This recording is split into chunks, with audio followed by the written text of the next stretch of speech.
வணக்கம் நண்பர்களே. இது பிரச்சனையின் ஆணிவேர் நாவல். சுந்தரேசன் டிவிஎஸ் 50 வாசலோரமாக வந்து நின்றது. பச்சை தென்னை ஓலையில் போடப்பட்டிருந்த பந்தலுக்கடியில் அமர்ந்து நாளிதழை புரட்டி கொண்டிருந்தான் திருமலை. சுந்தரேசன் லோகநாயகியின் மூத்த புதல்வன். இவனுக்கு அடுத்ததாக பிறந்தவர்கள்தான் பிரசன்னாவும் வினோதினியும். நாளிதழை புரட்டி கொண்டிருந்தவனை ஓரப்பார்வையில் முறைத்து கொண்டே டிவிஎஸ் 50யில் கட்டப்பட்டிருந்த பால் கேன்களை நங்கென்று சிமெண்ட் மெழுகிய தரையில் வைத்தார். ஏறெடுத்து பார்த்தவன் காதில் செருகியிருந்த பென்சிலை எடுத்து நாளிதழில் தீவிரமாக எதையோ எழுதினான். சத்தம் கேட்டு அவசரமாக வாசலுக்கு வந்தவள் காலியான பால் கேன்களை உள்ளே எடுத்து சென்றாள். மீண்டும் வந்து மீதமிருந்த சின்ன கேன்களை தூக்கினாள். பார்த்துடி, சின்ன கேனில் 1.5 லிட்டர் வரைக்கும் பால் மீதி ஆயிடுச்சு. பாலை டீ காப்பி வச்சே தீர்த்துடாத. 4 தெருவை சுற்றி வியாபாரம் செய்கிறவனுக்கு தானே தெரியும் காசோட அருமை. பாலை காய்ச்சி பெரைக்கி போடு. பங்குனி மாதத்து வெயில் பல் இழிக்குது. தயிரும் மோரும் நல்லா விற்கும். காசை சிறுக சிறுக சேகரிக்கிறது எப்படின்னு நான் கணக்கு போட்டுட்ருக்கிறேன்.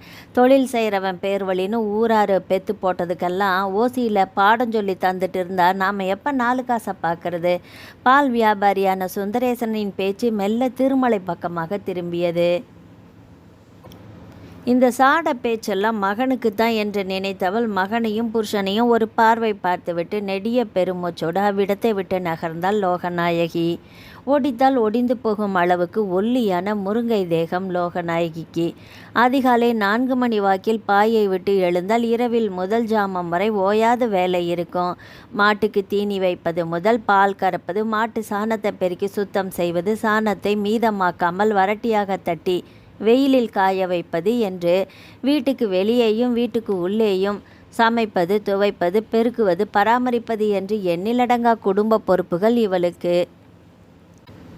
அதிர்ஷ்டவசமாக மதிய உணவுக்கு பிறகு கிடைக்கும் ஓய்வு நேரத்தில் தென்னை மர காற்று மற்றும் வேப்பமர காற்றின் குளுமையில் வெளியே திண்ணையில் சிறிது நேரம் கண்ணயர்வாள். ஓயாத வேலையால் ஊளைச்சதை தேகத்தில் தேங்காமல் இருக்க இந்த 45 வயதிலும் நோய் நொடி இவள் உடம்பில் பாய் போடாமல் இருந்தது. அவ்வளவு ஏன் காய்ச்சல் தலைவலி என்று கூட தலை சாய்த்து படுத்ததில்லை. சுந்தரேசன் சிக்கன பேர்வழி என்று நட்பு வட்டத்திலும் உறவு வட்டத்திலும் பெயர் எடுத்தவர். லோகநாயகியை திருமணம் செய்து கொண்டு வந்த பொழுது ஒண்டுவதற்கு ஒரு வீடும் 2 கறவை மாடுகள் மட்டுமே இருக்க தன் அயராத உழைப்பினாலும் குருவியைப் போல சிறுக சிறுக சேமித்ததால் கறவை மாட்டுகள் 2 4ஆக 4 8ஆக பெருகியது. 2 வருட இடைவெளியில் வரிசையாக 3 குழந்தைகள் பிறக்க கூடவே செலவுகளும் புதிதாக முளைக்க பால் வியாபாரம் மட்டும் போதாது என்று ஊரில் தனக்கு தெரிந்தவர்களை வைத்து சிறிய அளவில் சீட்டுகளை நடத்தினார். பண விஷயத்தில் நாணயமாக இருந்ததால் சிறிய அளவில் ஆரம்பித்த சீட்டு கம்பெனி ஃபைனான்ஸாக மாறியது. பணமும் ஊரில் செல்வாக்கும் பெருகிவிட்டாலும் செய்த தொழிலை மறக்கக்கூடாது என்று இன்று வரை பால் வியாபாரத்தை அவர் கைவிடாமல் செய்து வருகிறார். 3ஆவதாக பிறந்தவள் வினோதினி 12ஆம் வகுப்போடு படிப்பை நிறுத்தி கொண்டாள். படிப்பில் சுமார் ரகம் என்பதால் அதற்கு மேல் படிக்க அவளுக்கும் ஆர்வமில்லை. ஆனால் அழகில் நடிகைகளுக்கு ஈடாக இருந்ததால் தரகர் மூலமாக வந்த டெல்லி மாப்பிள்ளைக்கு வாக்கப்பட்டும் போய் இன்னும் ஓராண்டு கூட முடியவில்லை. 2ஆம் அவன் பிரசன்னா தந்தை சொல்படி கேட்டு நடப்பவன் என்று நல்ல பெயரை சம்பாதித்திருந்தான். ஒரு பெரிய நிறுவனத்தில் இந்த மாதத்தில் வேலைக்கு சேர காத்திருக்கின்றான். மூத்தவன் தான் திருமலை. ஆனால் தந்தையிடம் தருதலை என்று பெயர் எடுத்திருந்தான். காரணம் பெரிதாக ஒன்றுமில்லை. மூளையை மட்டும் நம்பாமல் தன் மனம் சொல்வதையும் கேட்டு நடப்பவன். மன உறுத்தலுடன் எந்த ஒரு காரியத்தையும் உயிரே போனாலும் செய்ய மாட்டான்.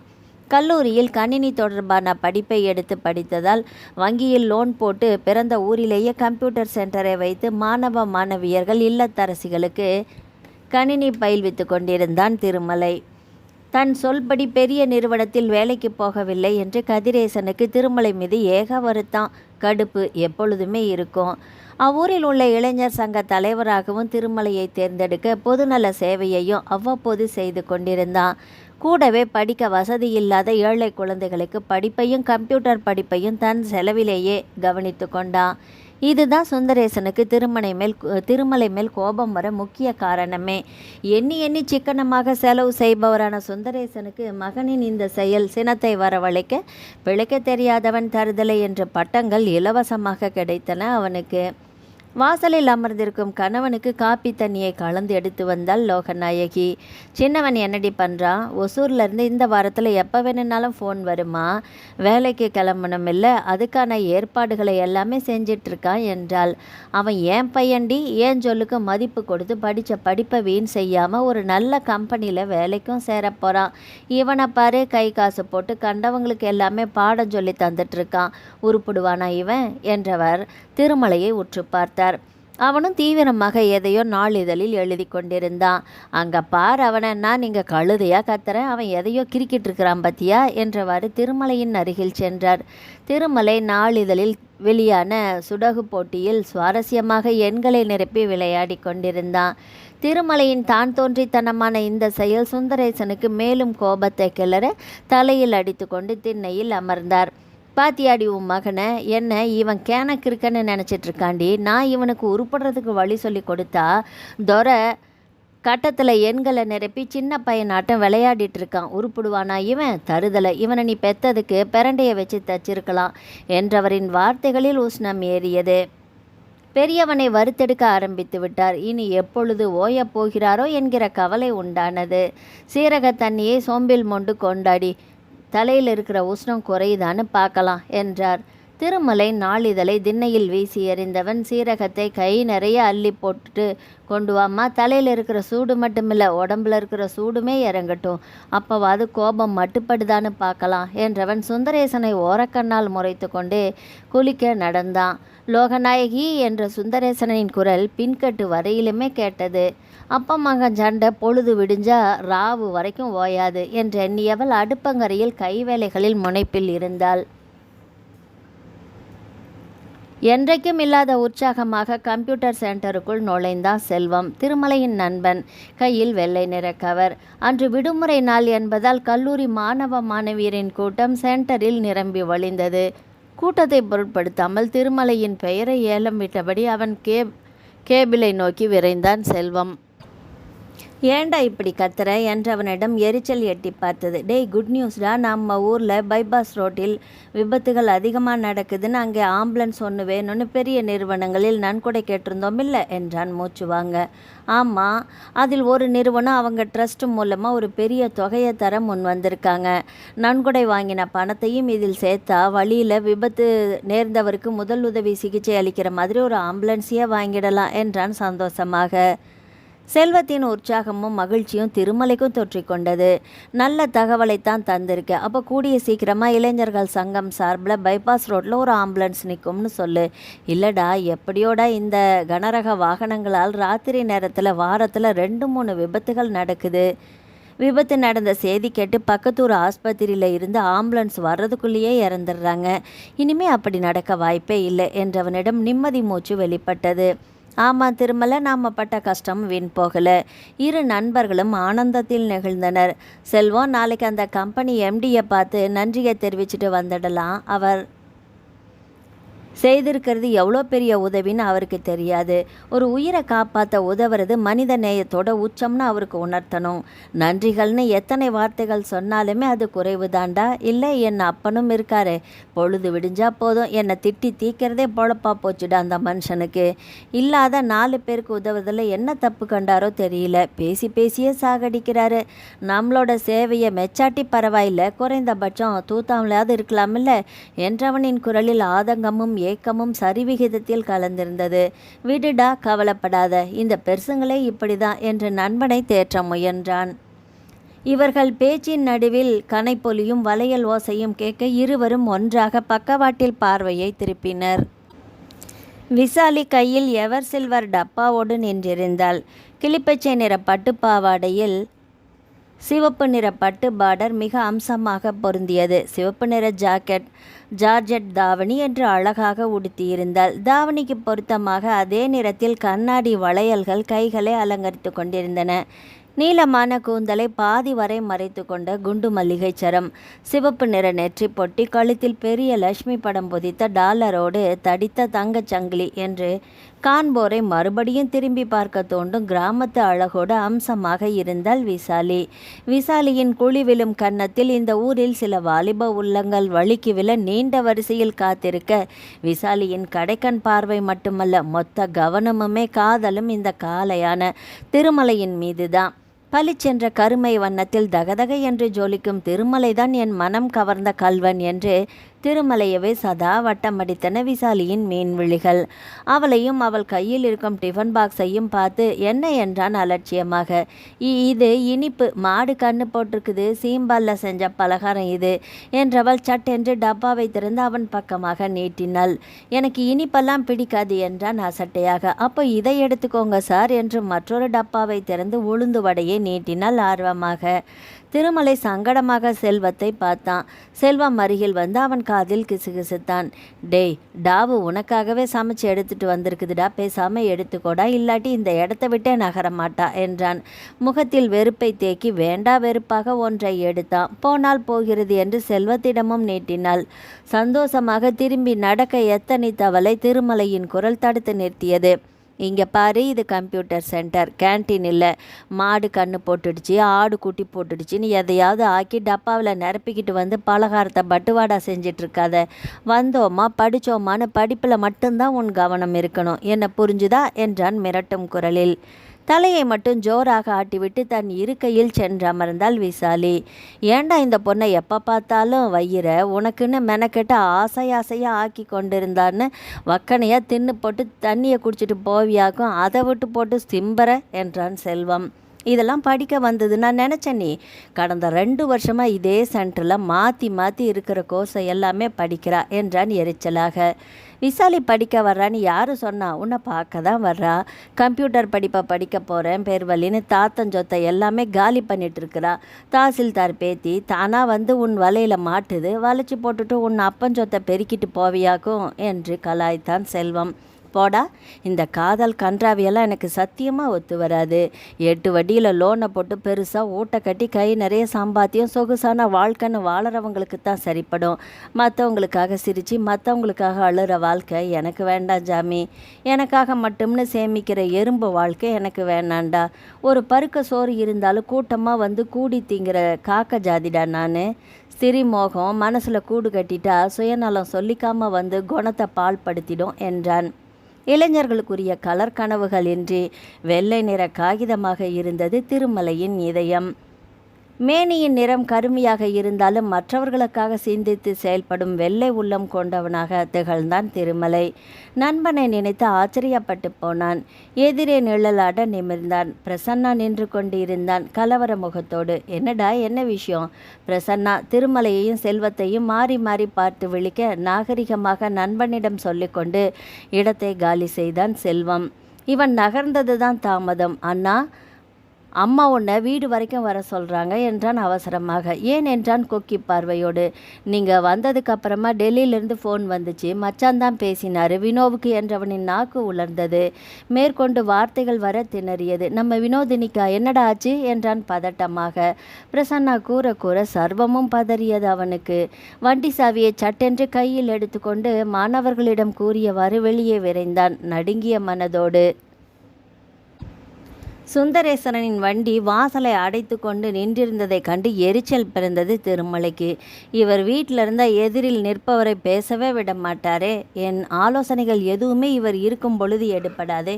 தன் வாதமும் பிரச்சனைகளை பற்றியும் தன் அணுகுமுறை மட்டுமே சிறந்தது என்று மார்த்தட்டுகிற ரகம்.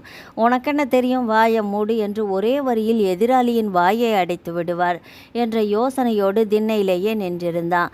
இவர் இருக்கும் பொழுது என்னை எதுக்கு கூப்பிட்ட என்றான். வாண்ணா, அவர் கிடக்கிறாரு, அம்மா தான் உன்னை வர சொல்லிச்சு. தயக்கத்தை உடை தெரிந்துவிட்டு உள்ளே சென்றான். வீடே நிசப்தமாக இருக்க உள்ளே செல்ல கூடத்தில் அமர்ந்திருக்கும் லோகநாயகியின் முணுகல் காதுகளை எட்டியது. தூணாக மாறி சாய்ந்து அமர்ந்திருந்தாள். அழுகையும் மூக்கை இடையிடையே உறிஞ்சுவதுமாக தலையில் கை வைத்தபடி அமர்ந்திருந்தாள் லோகநாயகி. திருமலையை கண்டதும் அழுகை சத்தம் அதிகமானது. திருமலை அமர உயரில் பின்னிய சேரை இழுத்து கொண்டு வந்து போட்டான் பிரசன்னா. சுந்தரேசன் பெரியவனை கண்டது இவனால் மட்டும் என்ன செஞ்சு கிழிச்சிட முடியும் என்று அசட்டையாக பார்வையை திருப்பிக் கொண்டார். மா பிரசன்னா சொன்னது என்று இவன் முடிக்கும் முன்பே லோகநாயகி ஆரம்பித்து விட்டாள். ஆமாண்டா, நீ புறப்பட்டு போனதும் மாப்பிள்ளை கிட்ட இருந்து ஃபோன் வந்தது. நம்ம வினோதினிக்கு ஏதோ உடம்பு சரியில்லையா, என்னென்னமோ புதுசாக சொல்கிறாடா. புத்தகத்தை படிச்சுட்டு இருக்கும்போதே அதை கிழிச்சு வீசிடுறாளாம். சமைக்க போனால் காய்கறி நறுக்கும் போது விரலையும் சேர்த்து வெட்டிக்கிறாளாம். இவரும் ஆரம்பத்தில் இதெல்லாம் கவனக்குறைவினால் நடக்குதுன்னு நினச்சிட்டு இருந்தாராம். இவளே விரலை வெட்டிக்கிறாளாம். ஏன் இப்படி செய்கிறேன்னு கேட்டால் இவரையே வெறிச்சு பார்க்குறாளாம் என சொல்லும் பொழுதே இடையிடையே மூக்கை முந்தானையில் சிந்தி கொண்டாள். ஏம்மா, வினோ நல்லா தானே இருந்தா? எங்கே இருந்து வந்தது அவளுக்கு இந்த புது பழக்கம்? 2 வாரத்துக்கு முன்னாடி கூட சென்டருக்கு ஃபோன் செஞ்சுருந்தாளே, நானும் உங்ககிட்ட வந்து சொன்னனே, மனம் பதற கேட்டான். ஆமாண்டா சொன்ன, அதுக்குள்ளே என் பொண்ணுக்கு என்னாச்சோ தெரியலையே, எந்த காற்று கருப்பு அடிச்சதோ, என் மக நல்லா வாழறான்னு யார் என்ன செய்வன சூனியம் வச்சாங்களோ தெரியலையேடா என்றவள் சுந்தரேசனை முறைத்தாள். இவள் சுந்தரேசனை முறைத்தலுக்கான காரணம் சுந்தரேசனின் தம்பி குணசீலன் பொருளாதார ஏற்றத்தாழ்வுகளில் இரு குடும்பத்திற்கும் இடையில் எந்த பேச்சுவார்த்தையும் இல்லை. பொருளாதாரத்தில் பின்தங்கியிருக்கும் குணசீலனுக்கு அண்ணன் சுந்தரேசனின் முன்னேற்றத்தில் கொஞ்சம் பொறாமை கூட உண்டு. விளைவு பல வருடங்களுக்கு முன்னால் அதிகாலையில் முற்றம் தெளித்து கோலமிட வந்த லோகநாயகியின் பார்வைக்கு வாசலில் அது தட்டுப்பட்டது. வெட்டிய எலுமிச்சையில் குங்குமம் தடவியிருக்க அருகில் கருப்பு நிற துணியில் சிறிய பொம்மை, மிளகாய் மற்றும் செய்வினையின் இதர பொருட்கள் வாசலில் கிடக்க பதறியபடி அத்தனையும் கூட்டி சுத்தம் செய்து சுடுகாட்டில் போட்டுவிட்டு வந்தாள். இதை குணசீலன் தான் செய்திருப்பான் என்று அப்பட்டமாக நம்பினாள். ஒருவேளை இப்பொழுதும் குணசீலன் தான் அவன் பொண்டாட்டியும் சேர்ந்து தான் தன் மகள் வாழ்க்கையை நினைத்து பொறாமைப்பட்டு ஏதாவது செய்து விட்டானா என்பதுதான் லோகநாயகி சந்தேகம். சந்தேகம் மட்டுமில்லை, தீர்மானமே. என்னம்மா இந்த காலத்தில் போய் செய்வினை சூனியன்னு சொல்லிக்கிட்டு ஆக வேண்டியதை மட்டும் பேசுறதை விட்டுட்டு தேவையில்லாமல் ஏதேதோ பேசினா எப்படிமா? இது திருமலை. துரை கேட்குறாருல்ல, சொல்லேண்டி. மூத்தவன் ஏதோ செஞ்சு கிழிப்பான்னு தானே கூட்டுட்டு வந்த. கேட்குறான் பாரு, சொல்லு. உன்னோட புலம்பல் இவனுக்கு எரிச்சலாக இருக்குதில்ல என்று வெந்த புண்ணில் பெட்ரோலை ஊற்றினார் சுந்தரேசன். சித்த சும்மா இருக்கிறீங்களா? எந்த நேரமும் அவனை வையறதே உங்களுக்கு பொழப்பா போச்சு. இப்போ அதுவா முக்கியம்? நான் வேண்டான்னு சொன்னதை கூட கேட்காம என் பொண்ணு அம்புட்டு தூரத்தில் கட்டி கொடுத்துட்டு ஒரு அவசரம்னா சட்டுன்னு கிளம்பி போய் பார்க்க முடியுதா? பணங்காசுக்கு ஆசைப்பட்டு என் பொண்ணை ஒத்தையில் வாட விட்டுட்டீங்களே. இவளின் புலம்பல் ஓய்ந்த பாடே இல்லை. இப்போ பழச பேசி என்னடி ஆக போகுது? இவனை எதுக்கு இப்போ வர சொன்ன அதை சொல்லு. இடையில புகுந்து பேச்சை மாற்ற முயன்றார். அம்மா, மச்சான் என்ன சொன்னாருன்னு முழுசா அண்ணங்கிட்ட சொல்லு முதல்ல, அப்புறம் ஒருத்தர் குத்தம் சொல்லிக்கலாம் என்றான் பிரசன்னா இடையில் புகுந்து. என்னம்மா, என்ன சொன்னாரு என்றான். யாராவது வந்து வினோதினியை அழைச்சிட்டு போங்கன்னு சொல்கிறாருடா என்றவனின் கண்களில் நீர் கசிந்தது. எங்க டெல்லிக்கா? ஒட்டுமொத்தமாக அதிர்ந்தவனாக அமர்ந்திருந்தான் திருமலை. அழுது ஓய்ந்தவளாக பேச துவங்கினாள் லோகநாயகி. என்னம்மா சொல்கிறீங்க? வினோவை போய் அழைச்சிட்டு வரணுமா? அப்படின்னா மாப்பிள்ளைக்கு வேலை இருக்கான், அடுத்த மாதம் வெளியூர் போகணுமா? இந்த மாதிரி சமயத்தில் நம்ம வினோதினியை தனியாக விட்டுட்டு போக பயமாக இருக்கான். வந்து கூட்டிகிட்டு போங்கன்னு சொல்கிறாரு. வினோதினிக்கு தான் உடம்பு சரியில்லைன்னு தெரியுதில்ல. இந்த மாதிரி சமயத்தில் வெளியூர் போகாட்டி தான் என்ன? கூட இருந்து பொண்டாட்டியை பார்க்கறத விட வெளியூர் போகிறது தான் முக்கியமாக்கும் என்று அவசரமாக வார்த்தைகளை கொட்டினான். மாப்பிள்ளை என்ன ஒரே இடத்துலையே உட்காந்துட்டு சேவையாக செஞ்சிட்ருக்கிறாரு? கவர்மெண்ட் உத்தியோகம் எல்லாம் பார்க்குறாரு. வேலை விஷயமா 4 இடத்துக்கு போகத்தானே வேணும். உன்ன மாதிரின்னு நினச்சியா? சுந்தரேசனின் ஏளன பேச்சு நேரடியாக திருமலையை தாக்க கொதித்து போனான். கட்னவளை டாக்டரிடம் கூட்டிகிட்டு போய் சரி பண்ணுறதை விட்டுட்டு பிறந்த வீட்டுக்கு அனுப்பி வைக்கிறாரே, அவரை எந்த விதத்தில் சேர்க்கறதா? செலவு நோட்டுகளை சம்பாதிக்கிற பேர் வழின்னு சந்தோஷத்தையும் நிம்மதியும் தொலைச்சிட்டு பின்னாடி கடந்து போன காலத்தை நினச்சி பெருமூச்சு விடுறதுக்கு பதிலாக நியாயமாக மனசாட்சிக்கு விரோதம் இல்லாமல் உட்கார்ந்த இடத்துல வேலை பார்க்குறது ஒன்றும் தப்பு இல்லை. படிப்புக்கு ஏற்ற வேலையை விட திறமைக்கு ஏற்ற வேலையில் தானே ஆத்ம திருப்தியும் நிம்மதியும் பிறக்குது. இல்லாட்டி இவர் மாப்பிள்ளை மாதிரி மற்றவனுக்கு அடிப்பணிஞ்சு கண்டவன் இழுத்த இழுப்புக்கெல்லாம் ஆட வேண்டியது தான் என்று பதிலடி கொடுத்தான். சுந்தரேசனுக்கு கோபத்தில் முகமும் காதுகளும் ஜிவ்வென்று சிவந்து போக, உங்கள் சண்டையெல்லாம் அப்புறம் வச்சுக்கிறீங்களா? இப்போ என் பொண்ணை யார் போய் கூட்டிகிட்டு வர்றது? தாய்மையின் ஏக்கங்களும் கவலையும் ஒருங்கே சேர்ந்திருந்தது. ஏன் இவரையே ரயில் ஏற்றி அனுப்பி விடுங்களேன், போகட்டும். அங்கே போய் மாப்பிள்ளையோட லட்சணத்தை பார்த்துட்டு வரட்டுமே. கொஞ்ச நாளைக்கு நானாவது இங்கே நிம்மதியாக இருப்பேன்ல என்றான் திருமலை மெதுவாக. அம்புட்டு தூரம் நான் எப்படி தனியாக போகிறது? பாசை புரியாத இடத்துல போய் என்ன தொலைஞ்சிட சொல்கிறான் உம்புள்ள, என்னால் முடியாது என்று சட்டென்று சுந்தரேசன் மறுத்தார். ஐயோ காமாட்சி அம்மா, என் பொண்ணு அந்த பாசை தெரியாத ஊரில் என்ன பாடுபடுதோ யாரு கண்டா? இந்த வீட்டில் 3 ஆம்பளை இருந்தும் பிரயோஜனம் இல்லையே, இதை யார்கிட்ட போய் நான் சொல்ல? ஆற்றாமையால் வெடித்தாள் லோகநாயகி. பிரசன்னா, நீ போயேண்டா என்றான் திரும்பி. நான் எப்படி நான் போகிறது? இந்த வாரம் நான் வேலையில் சேரணுமே. அவசரமாக மறுத்தான். அவனை எதுக்கு போக சொல்கிற? அவன் வேலையில் போய் சேர வேண்டாமா? அந்த வேலை கிடைக்க சொல்லையா 50,000 ரூபாய் கொடுத்துருக்கேன். நல்ல கம்பெனியில் நல்ல வேலை கிடைக்கிறது என்ன சும்மாவா? ஒரு 10 நாளைக்கு உன் சென்டரை இழுத்து சாத்திட்டு போக வேண்டியது தானே, குறைஞ்சா போயிடுவேன். 10 நாளைக்கு சென்டரை திறக்காட்டி உனக்கு ஒன்றும் இழப்பில்லையே. என்ன, ஓசியில் படிக்கிற பசங்க படிப்பு கெடும், அவ்வளவுதானே, பிறகென்ன, கிளம்ப வேண்டியது தானே என்றார் திருமலையை பார்த்து இலக்காரமாக. திருமலைக்கு கோபம் ஜிவ்வென்று ஏறியது. காரணம், இவனை டெல்லிக்கு போக சொன்னதற்காக இல்லை, சென்டரை சாத்த சொன்னதற்கு தான். எதற்கெடுத்தாலும் ஏட்டிக்கு போட்டியாக பேசுபவரிடம் தொடர்ந்து பேச்சு கொடுத்தால் தன் மரியாதை தான் கெடும் என்று நினைத்தவன் தாயிடம் திரும்பினான். அம்மா, நானே டெல்லிக்கு போய் வினோவை அழைச்சிட்டு வர்றேன் என்றான் சன்னமான குரலில். நிம்மதியாக உயிர் மூச்சு வெளிப்பட்டது லோகநாயகியிடம். இவன் போகிறேன் என்றதுமே துண்டை உதறில் தோளில் போட்டவாறு திட்டியது வீண் போகவில்லை என்று வெளிநடப்பு செய்தார் சுந்தரேசன். வெளிநடப்பு செய்தவரை பின்னால் திரும்பி முறைத்து பார்த்தவாறு லோகநாயகியிடம் சேரை இழுத்து போட்டுக்கொண்டு அமர்ந்தான். ஏம்மா, நம்ம வினோக்கு என்னதான் ஆகியிருக்கும்? மாப்பிள்ளை சொல்கிறதெல்லாம் நெசந்தானா இல்லை என்று சந்தேகித்தான். தெரியலையேப்பா, அந்த ஆண்டவனுக்கு தானே வெளிச்சம். இந்த மனுஷன் பேச்சை கேட்டு கவர்மெண்ட் மாப்பிள்ளைன்னு அம்புட்டு தூரம் என் பொண்ணை கட்டி கொடுத்ததோட சரி, பிள்ளைய ஒரு எட்டு போய் பார்த்துட்டாவது வர முடிஞ்சுதா? ஃபோன்லேயே பேசிக்கிறதோட சரி, ஃபோனில் குரல் மட்டும்தானே கேட்க முடியும். அங்கே என் பொண்ணு அழறாளா இல்லை சிரிக்கிறாளான்னு யாரு கண்டா என்றவள் அவிழ்ந்த கூந்தலை அள்ளி முடிந்து கொண்டு பேசினாள். வடநாட்டுக்கெல்லாம் வினோதினியை அனுப்ப வேண்டான்னு தலையாக அடிச்சுக்கிட்டேன், கேட்டாதானே? அவளே அவள் கையை வெட்டிக்கிட்டாளாம், படிக்கிற புஸ்தகத்தை கிழிச்சு போட்டுட்டாளாம், நாய்க்குட்டியை அடித்து துரத்திட்டாளாம். தினுசா என் பொண்ணை பற்றி கதை விடுறான்னு நினைக்கிறேன்டா என்றாள். உன் மாப்பிள்ளை ஃபோன் செய்தா நான் வர்றதா சொல்லிடுங்க, போகிறேன், போய் பார்க்குறேன் கதையை யார் விடுறாங்கன்னு என்றவன் தீவிரமாக யோசித்தான். அம்மா, உன் மாப்பிள்ளை ஃபோன் செஞ்சால் நான் வர்றதா சொல்லிடுங்க, போகிறேன், போய் பார்க்குறேன் கதையை யார் விடுறாங்கன்னு என்றவன் தீவிரமாக யோசித்தான். தங்கையை பற்றி யோசிக்க துவங்கினான். அவள் வாழ்வை காப்பாற்ற மிக பெரிய பொறுப்பு தன்னிடம் இருப்பதாக உணர்ந்தான். அந்த பெரிய நிறுவனத்தின் வரவேற்பறையை விட்டு வெளியே வந்தனர் திருமலையும் செல்வமும். ஆம்புலன்ஸ் வாங்க நிதி உதவி செய்த தொழிலதிபரை பார்த்து மனம் திறந்து பாராட்டி நன்றியை தெரிவித்துவிட்டு மகிழ்வுடன் இருவரும் வெளியே வந்தனர். வரவேற்பறையை விட்டு வெளியே வந்ததும் தான் திருமலைக்கு நினைவு வந்தது. செல்வம், இந்த விசிட்டர்ஸ் பாஸில் எம்டி கிட்ட கையெழுத்து வாங்க மறந்துட்டேன். எம்டி கையெழுத்து இருந்தால் தானே நம்மளை செக்யூரிட்டி வெளியில் விடுவான். நீ இங்கேயே வெயிட் பண்ணு, சட்டுன்னு வாங்கிட்டு வந்துடுறேன் என்று எம்டி அறையை நோக்கி விரைவாக நடந்தான்.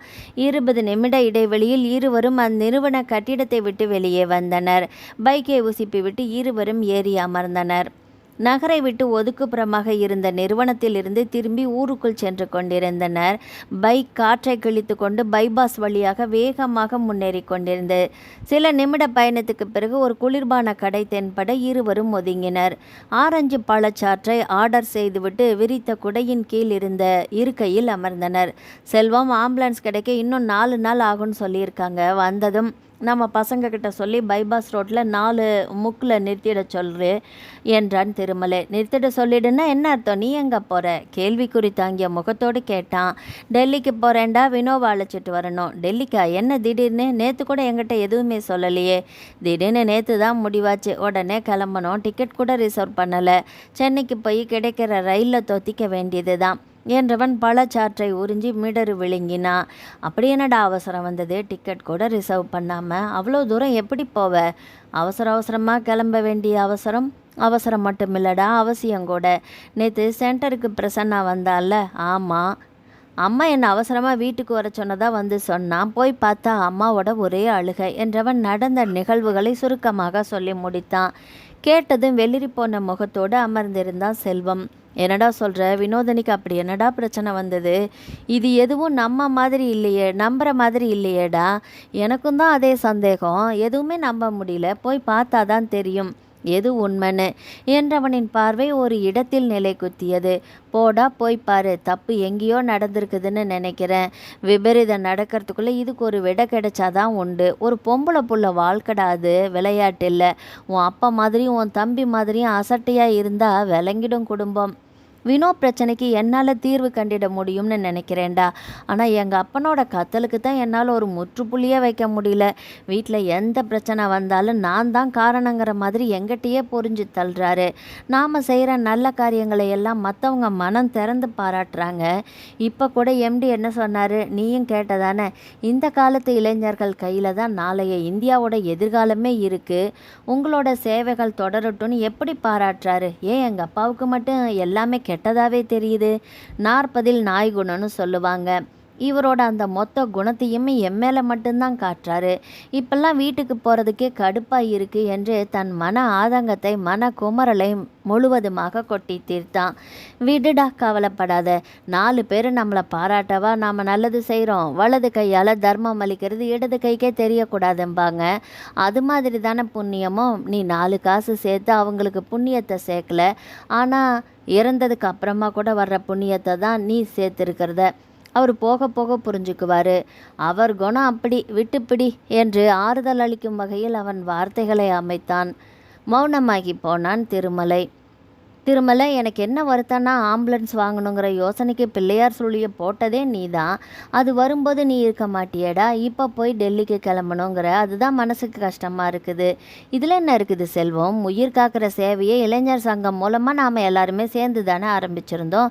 இதுக்கு நல்ல வரவேற்பும் இருக்குது.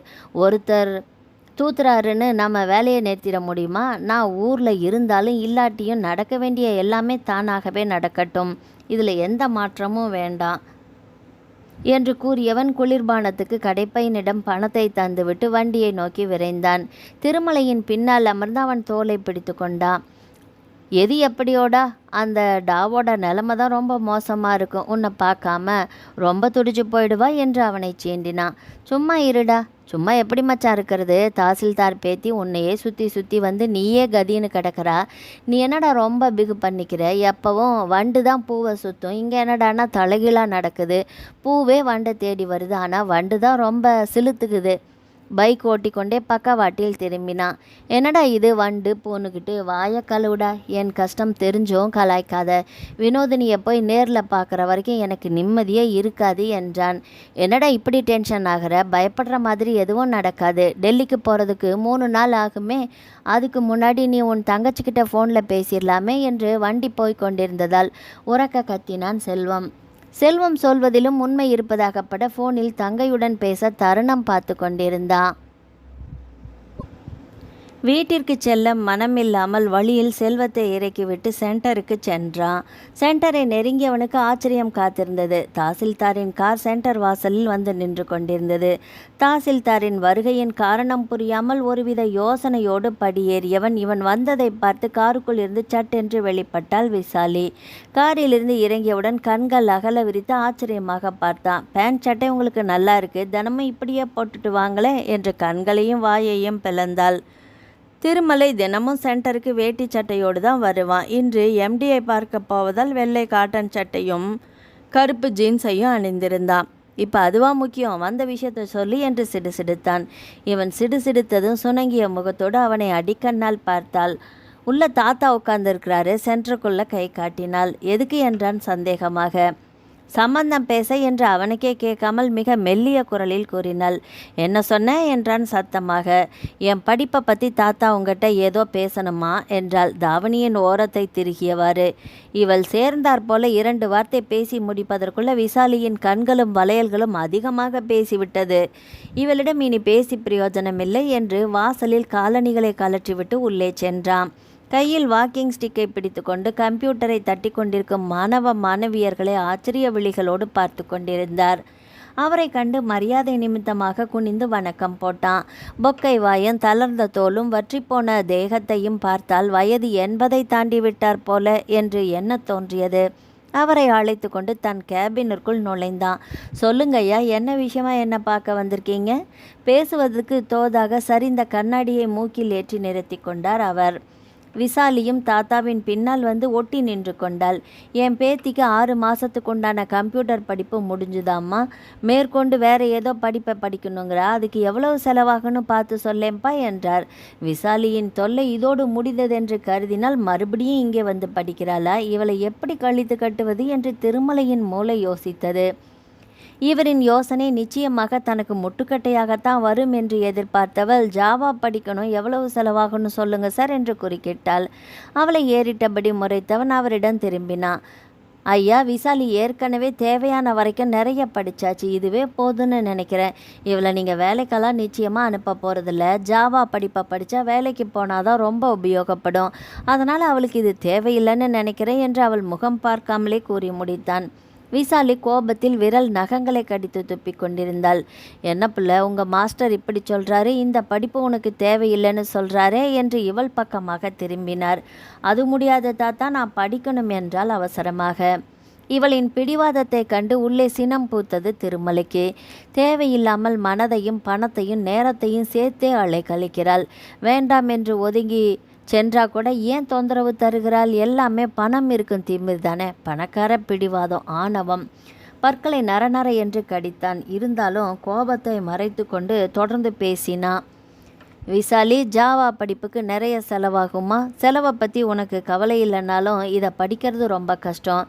வேலைக்கு போகிறவங்களுக்கு மட்டும்தான் இது உபயோகப்படும். சும்மா டைம் பாஸுக்காக மட்டும் படிக்கிற படிப்பில்லம்மா இது என்று பொறுமையாக கிளிப்பிள்ளைக்கு கூறுவது போல கூறினா. அப்போ வெப் டிசைனிங் படிக்கிறேன் என்று கிடுக்குப்பிடி போட்டாள். இனி என்ன கூறி இவளை சமாளிப்பது என்று விழி பிதுங்கும் நிலை அவனுக்கு. தம்பி, என் பேத்தி பிடிவாதக்காரிப்பா. அவள் சொல்கிறபடி இஷ்டம் போல் படிக்கட்டும் விடு. தாய் தகப்பன் இல்லாத பொண்ணு செல்லம் கொடுத்து வளர்த்ததால் பிடிவாதம் கொஞ்சம் அதிகம்தான். எல்லாமே இவளை ஒருத்தங்கிட்ட கைப்பிடிச்சு கொடுக்குற வரைக்கும் தானே சரியாக போயிடும். அப்புறம் சரிதானே நான் சொல்கிறது என்று இவனை திருப்பி கேட்டார். ஆமா என்று தலையாட்டியவன் இருவரையும் பார்த்தான். கூடவே விசாலியிடம் நமட்டு சிரிப்பு முந்தி கொண்டு வந்தது. அவனையே குறுகுறு என்று பார்த்தாள். ஐயா, உங்கள் பேத்திக்கு கல்யாண வயசாயிடுச்சுல்ல, ஒரு நல்ல மாப்பிள்ளையாக பார்த்து கல்யாணத்தை பண்ணி அனுப்பிடுங்க. பாவம், உங்களுக்கும் வயசாயிடுச்சு, உங்களுக்கும் பாரம். அது மட்டும் இல்லை, வீட்டில் சமையலும் கற்றுக்க சொல்லுங்கள். கரண்டி பிடிக்கிற கைக்கு கம்ப்யூட்டர் படிப்பு எதுக்கு? இதை ஏன் சொல்கிறேன்னா, நாளைக்கு வாக்கப்பட்டு போகிற இடத்துல தாத்தாவோட வளர்ப்பு தானேன்னு உங்களுக்கு ஒரு பேச்சு வந்துடக்கூடாது பாருங்க, அதுதான் சொன்னேன். எருமை நனையுதேன்னு ஓனாய் அழுதுச்சான். அப்படி இருக்குது சார் நீங்கள் சொல்கிறது. கரண்டி எப்போ பிடிக்கணும், கல்யாணத்தை எப்போ பண்ணிக்கணும்னு எங்களுக்கு தெரியும். வாங்க தாத்தா போகலாம் என்றவள் பரபரத்தாள். அட, என்ன கழுத, வாத்தியார்கிட்ட கூட கூட பேசிக்கிட்டு அடம்பிடிச்ச கழுத தம்பி இது. நாம் சொல்கிறத காதிலேயே வாங்கிக்காது. நான் வரட்டுமா தம்பி? நீங்களும் ஒழுக்கமான கௌரவமான புள்ளன்னு நம்பிதான் என் பேத்தியை எந்த பயமும் இல்லாமல் நான் இங்கே அனுப்பி வைக்கிறேன். வரட்டுமாம்பா என்று போகிற போக்கில் ஒரு குண்டை தூக்கி போட்டுவாரே சென்றார். நான் மட்டும் ஒழுக்க சீலனாக குணசீலனாக இருந்து என்ன பிரயோஜனம்? இவள் வீணாக என்ன வம்பில் மாட்டிவிட பார்க்கிறாளோ? இவளிடமிருந்து எப்படி தப்பிப்பது? என் தங்கையை மறந்து விசாலியை பற்றி எண்ணிக்கொண்டிருக்கிறேனா? எட்டி போகிறேன் என்று அவளை தவிர்க்கும் பொருட்டு மிகவும் நெருக்கமாக போய்க் கொண்டிருந்தான், தவிர்க்கவே முடியாமல். இதனிடையில் டேபிள் மேல் இருந்த தொலைபேசி சினுங்கி இவன் யோசனைகளுக்கு ஒரு முற்றுப்புள்ளியை வைத்தது. ஏதேதோ நினைவுகளில் மூழ்கியிருந்தவன் சுரத்தே இல்லாமல் ரிசீவரை எடுத்து ஹலோ என்றான். எதிர்முனை அண்ணா என்றது. நினைவுகளை துடை தெரிந்துவிட்டு சுறுசுறுப்பானா. வினோய், எப்படிமா இருக்க என்றவனுக்கு துக்கம் தொண்டையை அடைத்தது. இருக்கேன் என்றாள். அண்ணா என்று அழைத்த போது இருந்த உற்சாகம் இந்த வார்த்தைகளில் குறைந்திருந்தது. மாப்பிள்ளை எங்கம்மா, அவர் எப்படி இருக்காரு? அவருக்கு என்ன குறைச்சல்? நல்லா தான் இருக்கிறாரு, வேலைக்கு போயிருக்கிறாரு. கணவனை பற்றி கூறுகையில் அலட்சியமான பதில் வந்தது. இப்போது அம்மாவுக்கு ஃபோன் செய்தேன். என்னை அழைச்சிட்டு போக டெல்லிக்கு வரதா சொன்னாங்க. எப்போ நான் வரேன் என்றால் ஆவலாக. வரம்மா, இன்றைக்கி நைட் பஸ்லேயே சென்னைக்கு போயிடுவேன். திடீர்னு கிளம்புறதால டிக்கெட் எதுவும் புக் பண்ணலை. சென்னைக்கு வந்து டிக்கெட் புக் செய்துட்டு வந்துடுறேன். கவலைப்படாதம்மா, உன்னை அழைச்சிட்டு போக சீக்கிரமாக வந்துடுவேன் என்று தேற்றினான். சீக்கிரமாகவே வந்துடுனா உங்களை எல்லாம் பார்க்கணுன்னு ஆசையாக இருக்குது. ஊருக்கு வரணும், அம்மா அப்பாவை எல்லாம் பார்க்கணுன்னு தோணுது. இந்த ஊர் சுத்தமாக எனக்கு பிடிக்கவே இல்லைனா என்று தன் மனக்குமரலை கொட்டினாள். சிறு பெண் போல சினிங்கியவளை கண்டு திருமலைக்கு இதழ்களில் மெல்ல புன்னகை விரிய. என்ன நீ ஸ்கூலுக்கு போக அடம் பிடிக்கிற பிள்ளை மாதிரில அடம் பிடிக்கிற? ஊர் பிடிச்சாலும் பிடிக்கிறனாலும் இனி நீ வாழ போகிறது அந்த ஊரில் தானம்மா, அனுசரித்து போக பழகிக்கோ என்றான். இது நாள் வரை சம்பிரதாய வார்த்தைகளை தவிர சேர்ந்தாற் போல தொடர்ந்து பேசினதே இல்லை. பொதுவாக வீட்டில் இருக்கும் வேளையில் பிரசன்னாவும் வினோதினியும் தான் மிக அந்யோன்யமாக சந்தோஷங்களையும் துக்கங்களையும் பகிர்ந்து கொள்வார்கள். மூத்தவன் பெரியவள் என்ற மரியாதை நிமித்தம் இருவரும் விலகியவே இருப்பார்கள். தேவை என்றால் ஒளிய இரண்டொரு வார்த்தை பேசுவதோடு சரி. இதுவரை வினோதினியும் என்னிடம் மனம் விட்டு பேசியதே இல்லை. திருமணம் முடிந்து புககம் செல்லும் வேளையில் ரயில் நிலையத்தில் நின்று விடைபெறும் பொழுது கூட அம்மாவிடமும் பிரசன்னாவிடமும் தான் கண்களை கசக்கி கொண்டு பேசினாள். ரயில் புறப்படும் தருணத்தில் போயிட்டு வரேனா என்று சொன்னதோடு சரி. வினோ, நல்லா தானே இருக்க? உங்களுக்குள்ள ஏதாவது பிரச்சனையாமா என்றான் மெதுவாக. பல ஆயிரம் மைல்களுக்கு அப்பால் இருக்கும் தங்கையிடம் முதன்முறையாக அவளின் தனிப்பட்ட வாழ்க்கைக்குள் புதிதாக பூத்திருக்கும் பிரச்சனைகளை அலசி ஆராய முன்வந்தான். எதிர்முனையில் மெல்லியதாக விசும்பல் ஒலி கேட்டது. வினோ அலறையா? தங்கையின் விசும்பலை கேட்டு அவனிடம் சின்னதாக பதற்றம் தொட்டிக்கொண்டது. சில நிமிடங்கள் வெறுமனே விசும்பல் கலிய, வினோ இங்கே பாரு வினோ, அழாத, நான் சொல்கிறத கேளு, அழாதம்மா.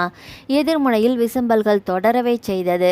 முதல்ல அங்கே என்ன நடந்ததுன்னு சொல்லு, அப்போ தானே எனக்கும் தெரியும். சில நிமிடங்களில் தன்னை ஆசுவாசப்படுத்தி கொண்டு அமைதியானாள். அண்ணா, எனக்கு என்ன நடக்குதுன்னே தெரியலண்ணா. நான் என்னையும் அறியாமல் என்ன பண்ணுறேனும் தெரியல. இவர் என்னென்னமோ சொல்கிறாரு. காய்கறி வெட்டும்போது என்னையும் அறியாமல் விரலையும் சேர்த்தி வெட்டிக்கிறேன்னு தெரியாமல் எதேச்சியாக நடந்ததுன்னு நினச்சேன். ஆனால் அவர் நான் தெரிஞ்சே வெட்டிக்கிறேன்னு சொல்கிறாரு. எனக்கு எதுவுமே புரியலண்ணா. தன் சூழ்நிலையை கவலையோடு அண்ணன் மனதுக்கு இடம் மாற்றினாள். இவள் கூறுவதை நம்புவதா வேண்டாமா? என்ன ஒரு விசித்திரமான வினோதமான பிரச்சனை இவளுக்கு. அவ்வளவு தூரத்தில் இருந்து கொண்டு என்னை குழப்புகிறாளா? வினோ, கவலைப்படாதம்மா, நான் அங்கே வர்றேன், வந்து பேசிக்கலாம் என்று தெம்பூட்டினான். சரிண்ணா, சீக்கிரம் வாண்ணா, எனக்கு இங்கே பொழுதே போகிறதில்லண்ணா. எனக்கு கூட ஒத்தாசைக்கு ஒரு வேலைக்காரி இருக்கிறாண்ணா. அவள் பேசுகிறதும் எனக்கு புரியல, நான் பேசுகிறதும் அவளுக்கு புரியல. மாதத்தில் 3/4 நாள் என்னை தனியாக விட்டுட்டே போயிடுறாரு. அவள் மனக்குமரல்களை முழுவதுமாக கேட்ட பின்பு மனதில் ஏதோ நெருடியது. இதுவாக இருக்குமா அதுவாக இருக்குமா என்று ஒரு முடிவுக்கு வர முடியாமல் தவித்தான். தவறு எங்கே என்று புலனாய துடித்தது இவன் மனம். ஓரிரு நாட்களில் ரயில் பயணத்திற்கு பிறகு டெல்லி போய் சேர்ந்தார் திருமலை. இதுவரை வெளியூர் என்றால் சென்னை வரை தான் சென்றிருக்கிறான். இந்த நெடும் பயணம் ஒரு புது அனுபவமாகத்தான் இருந்தது. சென்னை தாண்டியதும் புது மனிதர்கள், அவர்களின் பழக்க வழக்கங்கள், அவர்களின் வாழ்வியல் சூழல்கள் என்று ரயில் பயணம் பலதரப்பட்ட மனிதர்களின் அறிமுகத்தால் வாழ்க்கையில் மறக்க முடியாத அனுபவமாகி போனது. ஆங்கிலம் தெரிந்திருந்தால் துணிந்து டெல்லி வரை வந்தாகிவிட்டது. தமிழர்கள் கால் பதிக்காத இடமும் உண்டோ என்று வியக்க வைத்துவிட்டது. வேலைக்கென்று டெல்லியில் தஞ்சமடைந்தவர்களின் நட்பும் கிடைக்கவே அவர்களின் வாழ்க்கை சூழல் மற்றும் நாகரிக பழக்க வழக்கங்களை கேட்டு தெரிந்து கொண்ட பின்பு ஓரளவு நிம்மதி மனதில் பரவியது. காரணம், தங்கையின் வினோதமான பிரச்சனை இதுவரை மனதை பிசைந்து கொண்டிருந்தது உண்மைதான். ஆனால் இப்பொழுது எப்படிப்பட்ட சங்கடங்களையும் சமாளிக்கலாம் என்கிற தைரியம் பிறந்தது. புது தெம்புடன் டெல்லி ரயில் நிலையத்தில் கால் பதித்தாகிவிட்டது. என்னை அழைத்து செல்ல மாப்பிள்ளை சந்தோஷ் வந்திருந்தார். வழக்கமான விசாரிப்புகள், ரயில் பயணத்தின் சௌகரிய அசௌகரியங்கள் என்று வீடு வரும் வரை பேச்சிற்கு குறைவில்லைதான். குண்டு சட்டிக்குள்ளேயே குதிரை ஓட்டினவருக்கு பிரம்மாண்ட பலமாடி அடுக்கு கட்டிடங்களை பார்த்து வியப்பில் விழிகள் விரிந்தது. அரை மணி நேர பயணத்துக்கு பிறகு அடுக்குமாடி குடியிருப்புகளை அடைந்தோம். காரை கிரவுண்ட் ஃப்ளோரில் பார்க் செய்துவிட்டு இருவரும் லிஃப்டில் ஏறினோம். செல்ல வேண்டிய பிளாட்டின் எண்ணை அழுத்தினார் சந்தோஷ். லிஃப்டில் இருந்து விடுபட்டதும் எதிரில் இருந்த பிளாட்டின் அழைப்பு மணியை அழுத்தினார். காத்திருக்க அவசியமே இன்றி சில நொடிகளிலேயே கதவு திறந்து கொள்ள எதிரே வினோதினி நின்றிருந்தாள். வான என்று வாய் நிறைய அழைத்தால் பூரிப்போடு தலையாட்டியவாறே உள்ளே நுழைந்தான். ஊரில் இருக்கும் பொழுது பாவாடை தாவணி புடவை என்று வலம் வந்தவள் இப்பொழுது சல்வாரில் இருந்தாள். சல்வாரில் இவளை பார்ப்பதற்கு புது மாதிரியாகத்தான் தெரிந்தாள். ஹாலில் வந்து அமர்ந்ததும் தங்கையை முழுதாக ஒரு முறை பார்த்தான். நீளமான கூந்தலை பாதியாக வெட்டி அதை பின்னால் தளர விட்டிருந்தாள். உடல் இளைத்தாற் போலதான் இருந்தது. வெகு நாட்களாக பார்க்காமல் இருப்பதாலோ என்னவோ என்று எண்ண தோன்றியது. கண்கள் உள்ளே சென்று கண்களை சுற்றி கருவளையம் வந்திருந்தது. பெற்றோர்கள் பிரசன்னா பிறகு ஊரை பற்றிய விசாரிப்புகளுக்கு மத்தியில் மதிய உணவு பரிமாறினாள். வெஜிடபிள் புலாவ், சப்பாத்தி குர்மா என்று வடகத்திய வாசமும் ருசியும் சாப்பாட்டில் மிதமிஞ்சியே இருந்தது. ஆக உடையிலும் சரி உணவிலும் சரி இந்த ஊரின் வழக்கப்படி வினோதினி மாற்றங்களை கொண்டிருக்கிறாள். ஆனால் உள்ளம் இந்த ஊர் கலாச்சாரத்துடன் உள்ளம் ஒன்றி வாழ்கிறாளா என்று தெரிய வேண்டும்.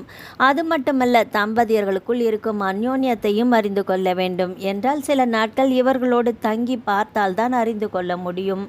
மாப்பிள்ளையோடு காரில் பயணிக்கும் பொழுது பேசியதன் பலனால் அவர் வெளியூர் கிளம்ப இன்னும் 2 தினங்கள் இருக்க அவர் கிளம்பும் தேதியில் இருவருக்குமாக சேர்த்து டிக்கெட்டை பதிவு செய்ய சொன்னா சந்தோஷிடம். இவர்களுடன் தங்கி பார்த்தால் தானே தெரியும் பிரச்சனைகளின் பிறப்பிடம் எது என்று. தினமும் வேலை நிமித்தமாக வெளியே செல்லும் சந்தோஷ் இரவில் 10 மணிக்கு மேல்தான் ஃப்ளாட்டுக்கே வருகிறார். ஆனால் 2-3 முறை ஃபோன் செய்து மனைவியோடு பேசிவிடுகிறார். வேலையில் பிஸியாக இருந்தாலும் ஞாபகமாக ஃபோன் செய்து சாப்பிட்டாயா என்று கேட்க தவறவில்லை. பாஷை தெரியாத வேலைக்காரியிடம் ஜாடை மாடையாக பேசி வேலை வாங்கி கொண்டு மிச்ச நேரத்தில் என்னோடு பேசிக்கொண்டும் இருந்தாள் வினோதினி. வார்த்தைக்கு வார்த்தை ஊருக்கு கிளம்ப வேண்டிய நாளுக்காக ஆவலாக எதிர்பார்த்து காத்து கிடப்பதாக கூறினாள். இரவு சந்தோஷ் வீடு திரும்பியதும் தொலைக்காட்சியை பார்த்து கொண்டே பேசிக்கொண்டும் இரவு உணவை உண்டு முடித்து கொண்டு எழுந்தோம். வினோதினி சமையலறையில் இருக்கும் பொழுது சந்தோஷ் என்னிடம் மெதுவாக பேச்சு கொடுத்தார். அண்ணன் உன்னை கண்டு பின்பு தான் சாதாரணமாக இருக்கிற ஆச்சரியமாக தான் இருக்குது என்று வினவினார். தவறு எங்கே உள்ளது என்று கொஞ்சம் புரிந்தது போலத்தான் இருக்கிறது என்று எண்ணிக்கொண்டான். கிளம்பும் நாளும் வந்தது. வினோதினி ஆர்வமாக அனைத்து துணிகளையுமே பேக் செய்து கொண்டிருந்தாள். பிறந்த ஊரிற்கு செல்லும் ஆவலில் அவள் சந்தோஷை கண்டு கொண்டதாகவே தெரியவில்லை. 2 வாரங்களுக்கு விசாகப்பட்டினத்தில் தனக்கு வேலை இருப்பதாக கூறிய சந்தோஷிடம் வேலை முடிந்தது அப்படியே ஊருக்கு வருமாறு கூறிவிட்டு விடை பெற்றோம். ரயிலில் வரும்பொழுது சதா தங்கையை பற்றிய சிந்தனையே மேலோங்கியது. பெண்ணை காட்டி கொடுத்ததும் தன் கடமை முடிந்தது என்று எண்ணிக்கொண்டார் போலும். புக்ககத்தில் எப்படி வாழ்கிறாள், மனதளவிலும் மாப்பிள்ளையை அனுசரித்து செல்கிறாளா என்று பார்க்க வேண்டாமா? ஒரு தகப்பன் செய்ய வேண்டிய காரியத்தை இப்பொழுது நாம் செய்து கொண்டிருக்கிறோம். முதலில் மாற்ற வேண்டியது வினோதினியைத்தான் என்று எண்ணினா. வினோதினியை அழைத்து கொண்டு ஊர் வந்து சேர்ந்ததுமே மற்றொரு சங்கடம் திருமலைக்கு காத்திருந்தது. பிரசன்னா மூலமாக வாசலிலேயே காத்திருந்து தங்கையை முதலில் வரவேற்றதே பிரசன்னா தான். என்னடா வேலைக்கு போய் சேர்ந்திருப்பேன்னு நினச்சேன், நீ என்னடான்னா வீட்டில் இருக்க, ஏன் அடுத்த மாதம் சேர சொல்லிட்டாங்களா என்று கேட்டுக்கொண்டே உள்ளே வந்தான். தங்கையின் கைகளில் இருந்த சுமைகளை வாங்கியவன் இவன் கேட்டதும் வெள்ளரி போன முகத்துடன் பதில் கூறாமல் விழித்தபடியே நின்றிருந்தான். திருமலை அதையெல்லாம் அவன் அப்புறமா சொல்வான், உள்ளே வாங்க முதல்ல என்றவள் மகளை ஆற தழுவி கொண்டாள் ஆனந்தத்தில். அம்மா, எம்மாடி எம்புட்டி நாளாச்சு உன்னை கண்ணிலேயே கண்டு, சுகமாக இருக்கியா? மகளை கட்டி அணைத்தி உச்சு முகர்ந்தாள். வரவேற்பு முடிந்ததும் திருமலையை பார்த்து குரல் கொடுத்தாள். திருமலை, பின்னாடி தண்ணி விளாவி வச்சிருக்கேன், ரயிலில் வந்ததால் உடம்பு நோகும், போய் குளிச்சுட்டு வாப்பா. சுடு தண்ணி உடம்புல பட்டு அசதியும் அலுப்பும் தானாக போயிடும். பிரசன்னா திரு என்று விழித்ததில் திருமலைக்கு சந்தேகம் பிறக்க அவனை ஏற இறங்க பார்த்துவிட்டு கைலியையும் துண்டையும் எடுத்துக்கொண்டு புழக்கடை பக்கமாக போனான். அடுத்து வினோதினியும் குளித்துவிட்டு வர சூட்டோடு சூடாக இட்லியும் வெங்காய ஊத்தப்பமும் கார சட்னி சாம்பாரோடு பரிமாறினாள் லோகநாயகி. தாய் சமைத்து வைத்ததை மெச்சியவாறே சாப்பிட்டாள் வினோதினி. பிறந்த வீட்டின் வாசல்படியை மிதித்ததிலிருந்து வினோதினிக்கு உடம்பெங்கும் புது ரத்தம் பாய்ந்தது போல உற்சாகமும் மகிழ்ச்சியும் பீரிட டெல்லி என்று கூறினாலே பொலபொல என்று பேச ஆரம்பித்து விடுவாள். டெல்லி அனுபவங்கள் அனைத்தும் மருந்தாக கசந்திருந்தது அவளுக்கு. எல்லாவற்றிற்கும் மேலாக திருமலைக்கு ஒன்றே ஒன்று மூளையை குடைந்து கொண்டிருந்தது. அதிர்ச்சி, வியப்பா இல்லை இன்ப அதிர்ச்சியா என்று விளங்கவில்லை. காரணம், சுந்தரேசனிடமிருந்து இதுவரை திட்டோ வார்த்தைகளோ ஏட்டிக்கு போட்டியான பேச்சோ குணமின்றி திருமலையை அவர் கண்டும் காணாமல் சென்றது இவளுக்கு உலக அதிசயமாக இருந்தது. மகளிடம் மணிக்கணக்காக அமர்ந்து பேசுகிறார், இருந்தாலும் ஜாடை மாடையாக கூட தன்னை திட்டாததை கண்டு பல முறை கிள்ளி பார்த்து கொண்டான். காண்பது எல்லாம் கனவா இல்லை நிஜமா? வீட்டிற்குள் நுழைந்து பயண களைப்பெல்லாம் தீர்ந்ததும் சென்டருக்கு செல்ல அவனுக்கு கால்கள் பரபரத்தது. பயணத்தில் இருந்தபோதும் சரி, டெல்லியில் இருக்கும் பொழுதும் சரி, செல்வத்திடம் ஃபோன் செய்து விசாரித்து கொண்டே தான் இருந்தான். அவனும் அங்கே வழக்கம் போல எல்லாமே சுமூகமாக நடக்கிறது என்று கூறி கேட்டு திருப்திப்பட்டு கொண்டான். அதனால் இத்தனை நாட்களும் சென்டரை பற்றிய பயமே இல்லாமல் இருந்தது. இருந்தாலும் கால்கள் சென்டருக்கு செல்ல ஏன் துடிக்கின்றன? சொல்ல முடியாத பாரம் மனதை போட்டு பிசைந்தது. ஊர்காலையாக எவருக்குமே அடிபணியாத இதயம், எதற்கும் அசைந்து கொடுக்காத மனம் இன்று எதன் பின்னாலோ கட்டவிழ்ந்த காலையாக ஓடுகிறது. வெவ்வேறு திக்கில் இதற்கான காரணத்தை தேடி அலைப்பாய்ந்தது இவன் இதயம். முரட்டு முகமும் இறுக்கமான மனதையும் வைத்து கொண்டு திமிராக வீராப்போடு நெஞ்சை நிமித்து கொண்டு நடந்தவனிடம் பூவின் மென்மை எங்கிருந்து வந்தது? கேள்விகள் அனைத்தும் சுவற்றில் மோதிய பந்தாக இவனிடமே திரும்பி வர, அதுக்குள்ளே இருந்த விசாலினியின் துடுக்குத்தனமான முகம் வெளிப்பட்டு இவனை பார்த்து கண் சுமிட்டியது. ஒரு வினாடி ஆடிப்போய் விட்டான் திருமலை. அப்படியெல்லாம் எதுவும் இருக்காது என்று பொய்யாக தன் மனதை தேற்றி கொண்டு பைக்கை தட்டி ஓட்டினான் சென்டரை நோக்கி. பைக்கை விட்டு இறங்காமலேயே நோட்டமிட்டான். திருமலையின் பைக்கின் ஒலியும் ஹாரன் சத்தமும் விசாலிக்கு அத்துபடி. இவன் தொலைவில் வரும்பொழுதே வெளியே எட்டி பார்க்க தயாராகி விடுவாள். அவளின் முகத்தை எதிர்பார்த்து சாவகாசமாக பைக்கை ஸ்டாண்ட் போட்டு நிறுத்தினான். இதுவரை அவனின் கண்களுக்கு விசாலியின் பொன்முகம் தரிசனம் கிட்டவே இல்லை. கோபமாக இருப்பாள். உள்ளே சென்று பார்க்கலாமா என்று நுழைந்தவனுக்கு அங்கும் ஏமாற்றமே. மாணவ மாணவியர் மற்றும் கம்ப்யூட்டர் கற்க வந்த இல்லத்தரசிகள் முகங்களில் விசாலியின் முகத்தை தேடி அலைந்தன அவன் விழிகள். அவள் இருக்கும் பொழுது புரியாத அவளின் அருமை பெருமை அவளின் பிரிவின் போது புரிந்ததோ? தாமதமாக புரிந்தது. அவள் அருமை மட்டுமல்ல, நேசமுந்தா. நெடுநாளைய விடுமுறைக்கு பின் சென்டர் தரிசனத்துக்காக அனைவரின் கேள்விகள் விசாரிப்புகளுக்கு கடமைக்காக பதிலுரைத்துவிட்டு அவளை தேடி கலைத்த விழிகளோடு தன் கேபினை நோக்கி விரைந்தான். உள்ளே வந்தமர்ந்ததும் வெறுமை சூழ்ந்து கொண்டது. புதியதாக கோர்ஸில் சேர்ந்த மாணவ மாணவியர்களின் பெயர்களையும் பயோடட்டாவையும் பார்த்தான்.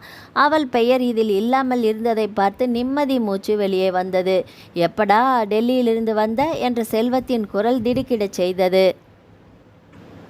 இப்போதாண்டா கொஞ்ச நேரமாச்சு என்றான் தொய்வான குரலில்.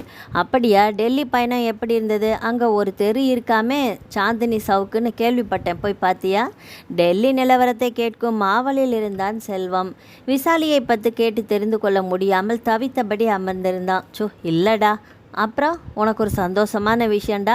அந்த டாவு இனி சென்டருக்கு வராது. இனி நீ நிம்மதியாக இருக்கலாம். விட்டது தொல்லைன்னு நினச்சிக்கோ என்றான் சர்வசாதாரணமாக. எனது விட்டது தொல்லையா? தொல்லையான இன்பம் இப்பொழுது தானே ஆரம்பமாகியுள்ளது, அதற்குள் முற்றுப்புள்ளியா என்று உதடுகள் புரியாமல் உள்ளே பேசியது அவனுக்கு மட்டுமே கேட்டது. ஏன் திருந்திட்டாளா என்று காரணத்தை தெரிந்து கொள்ளும் ஆவல் அவனிடம்.